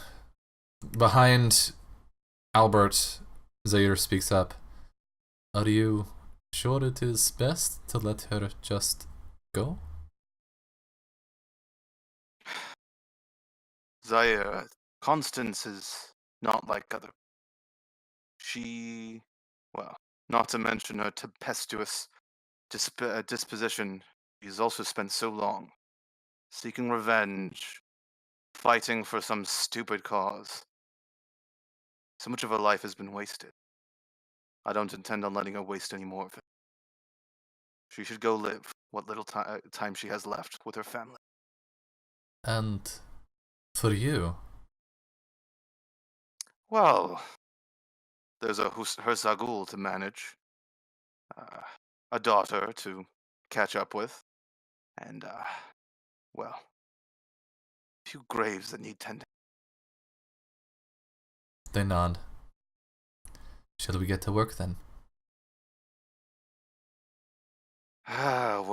Work. They smile and turn into the port, and our camera starts to drift away. And we have followed these two through thick and thin across 21 episodes. We saw two rebels struggle against an empire stretched thin throughout a shattered world.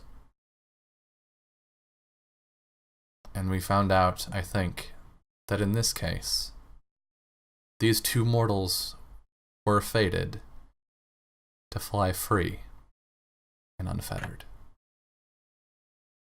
And that's our show. Thank you so much for hanging out with us. But where's my XP, says Top Hat, like an asshole. You'll get it when you play Constance next. I just wanted to say I put it in chat so it wouldn't break the scene at least. Oh, too fucking bad. I'm gonna bring it up. Because that's the kind of campaign this has been. Thanks, of course, to the viewers for watching, whether you're watching this on YouTube or caught it live. This campaign was for you as much as it was for each of us. And to each of you, Crispy and Top Hat, seriously, a huge thanks. This was an endeavor, and it meant a lot to me that you two were both willing to jump into it feet first and try it out with me and see where it went. And I think it went somewhere really awesome. But rather than sit here and just monologue at you, if either of you have something you want to say to the viewers, such as get fucked, as I would usually say. Well, yeah, obviously, all of you go get fucked. It's fun. if that's your thing. Oh god damn it. Enjoy it. I mean, really, my professional advice is get good. But actually, though, I want to say thanks to our wonderful Anaris here. Here, this way, just or this direction. And yeah, 2 players is not easy. Like, you might think it's easier. Like, oh, less to keep track of. But he chose his worst, like, the best, like, power gamers of his group, and we're both really into role playing, so we did not make it easy. Like, we were as much trouble as 4 people, and we demanded that much time. Yeah, each. and come on, let's not sell ourselves short here. We put a lot of hard work, blood, sweat, and tears into making Dylan's life very difficult and ruining as much dramatic tension as we could. There was a lot of Discord conversations missed of us being like, oh hey, wait, we have this tool, we can just negate this entire combat. Towards the end, we stopped doing that. No, actually, we realized John has raised dead, and he could, like, the full day's worth of raising, and we could have brought Bethany back with that, but we had already told you we didn't have that tool. Yeah, but I mean, you know what? I thought it was a great moment. It was. Because I really hate it when it's like, oh no, our friend died. Oh, there's this really sad journey where they take the body back to. Oh, they're alive again. Oh, yep, shit. that's my least favorite thing about D&D right there. There are all sorts of things to dislike about Dungeons and Dragons, but resurrection spells #1 on my list. Yeah. But yeah, I think y'all handled. I mean, there were some moments, of course, where dramatic tension was lost for the sake of survival and that kind of stuff. But I think overall, over the course of this campaign, y'all found your footing really well. And I mean, you mentioned that it was a lot of work for me to manage a campaign with only 2 players, because it required a lot of my attention. I had to be much more present. I couldn't rely as much on each of you interacting with each other. And that's true, but that also meant each of you was 50% roughly of the role-playing. I'd say 33 if we include 33, me. yeah. Right? Each of you was a third of the role-playing, whereas normally you would have been, what, a fifth? So there were definitely... I'm usually half anyways. Oh, fuck off. There were definitely some episodes, especially like role-play only episodes, where each of you pulled way more than your weight, and came out of it the other side, all 3 of us brain dead. Yeah, the chat got to miss all of the wonderful post-Discord, all of us just groaning after RP sessions of just being like, yeah, all right, who wants alcohol? Because I think it's all of us. Mm-hmm. Yeah. I thought it was over after the 3rd hour. Yeah. Yes, there was many a times where Phil's like, and we'll be back after this break. I'm like, wait, what? Wait, no. That's not it? But yeah. All right. I think that's enough post-amble. I just want to say thank you all so much once again for watching and being with us. Although I'd like to say one last thing to the stream. It was nice playing for y'all. I know I'll never get into another one of Dylan's campaigns, so I just want to say it was nice being the center of attention, the second center of attention, and you know, this is my farewell from the internet. And Crispy was never heard from again. Yeah. If you want to know what's going to be happening on Saturdays, go check Twitter. I'm not going to go into it here. But yeah, thank you all so much. But most importantly, have a wonderful rest of your night. And get fucked. Get fucked. And for the last time, good night. All right.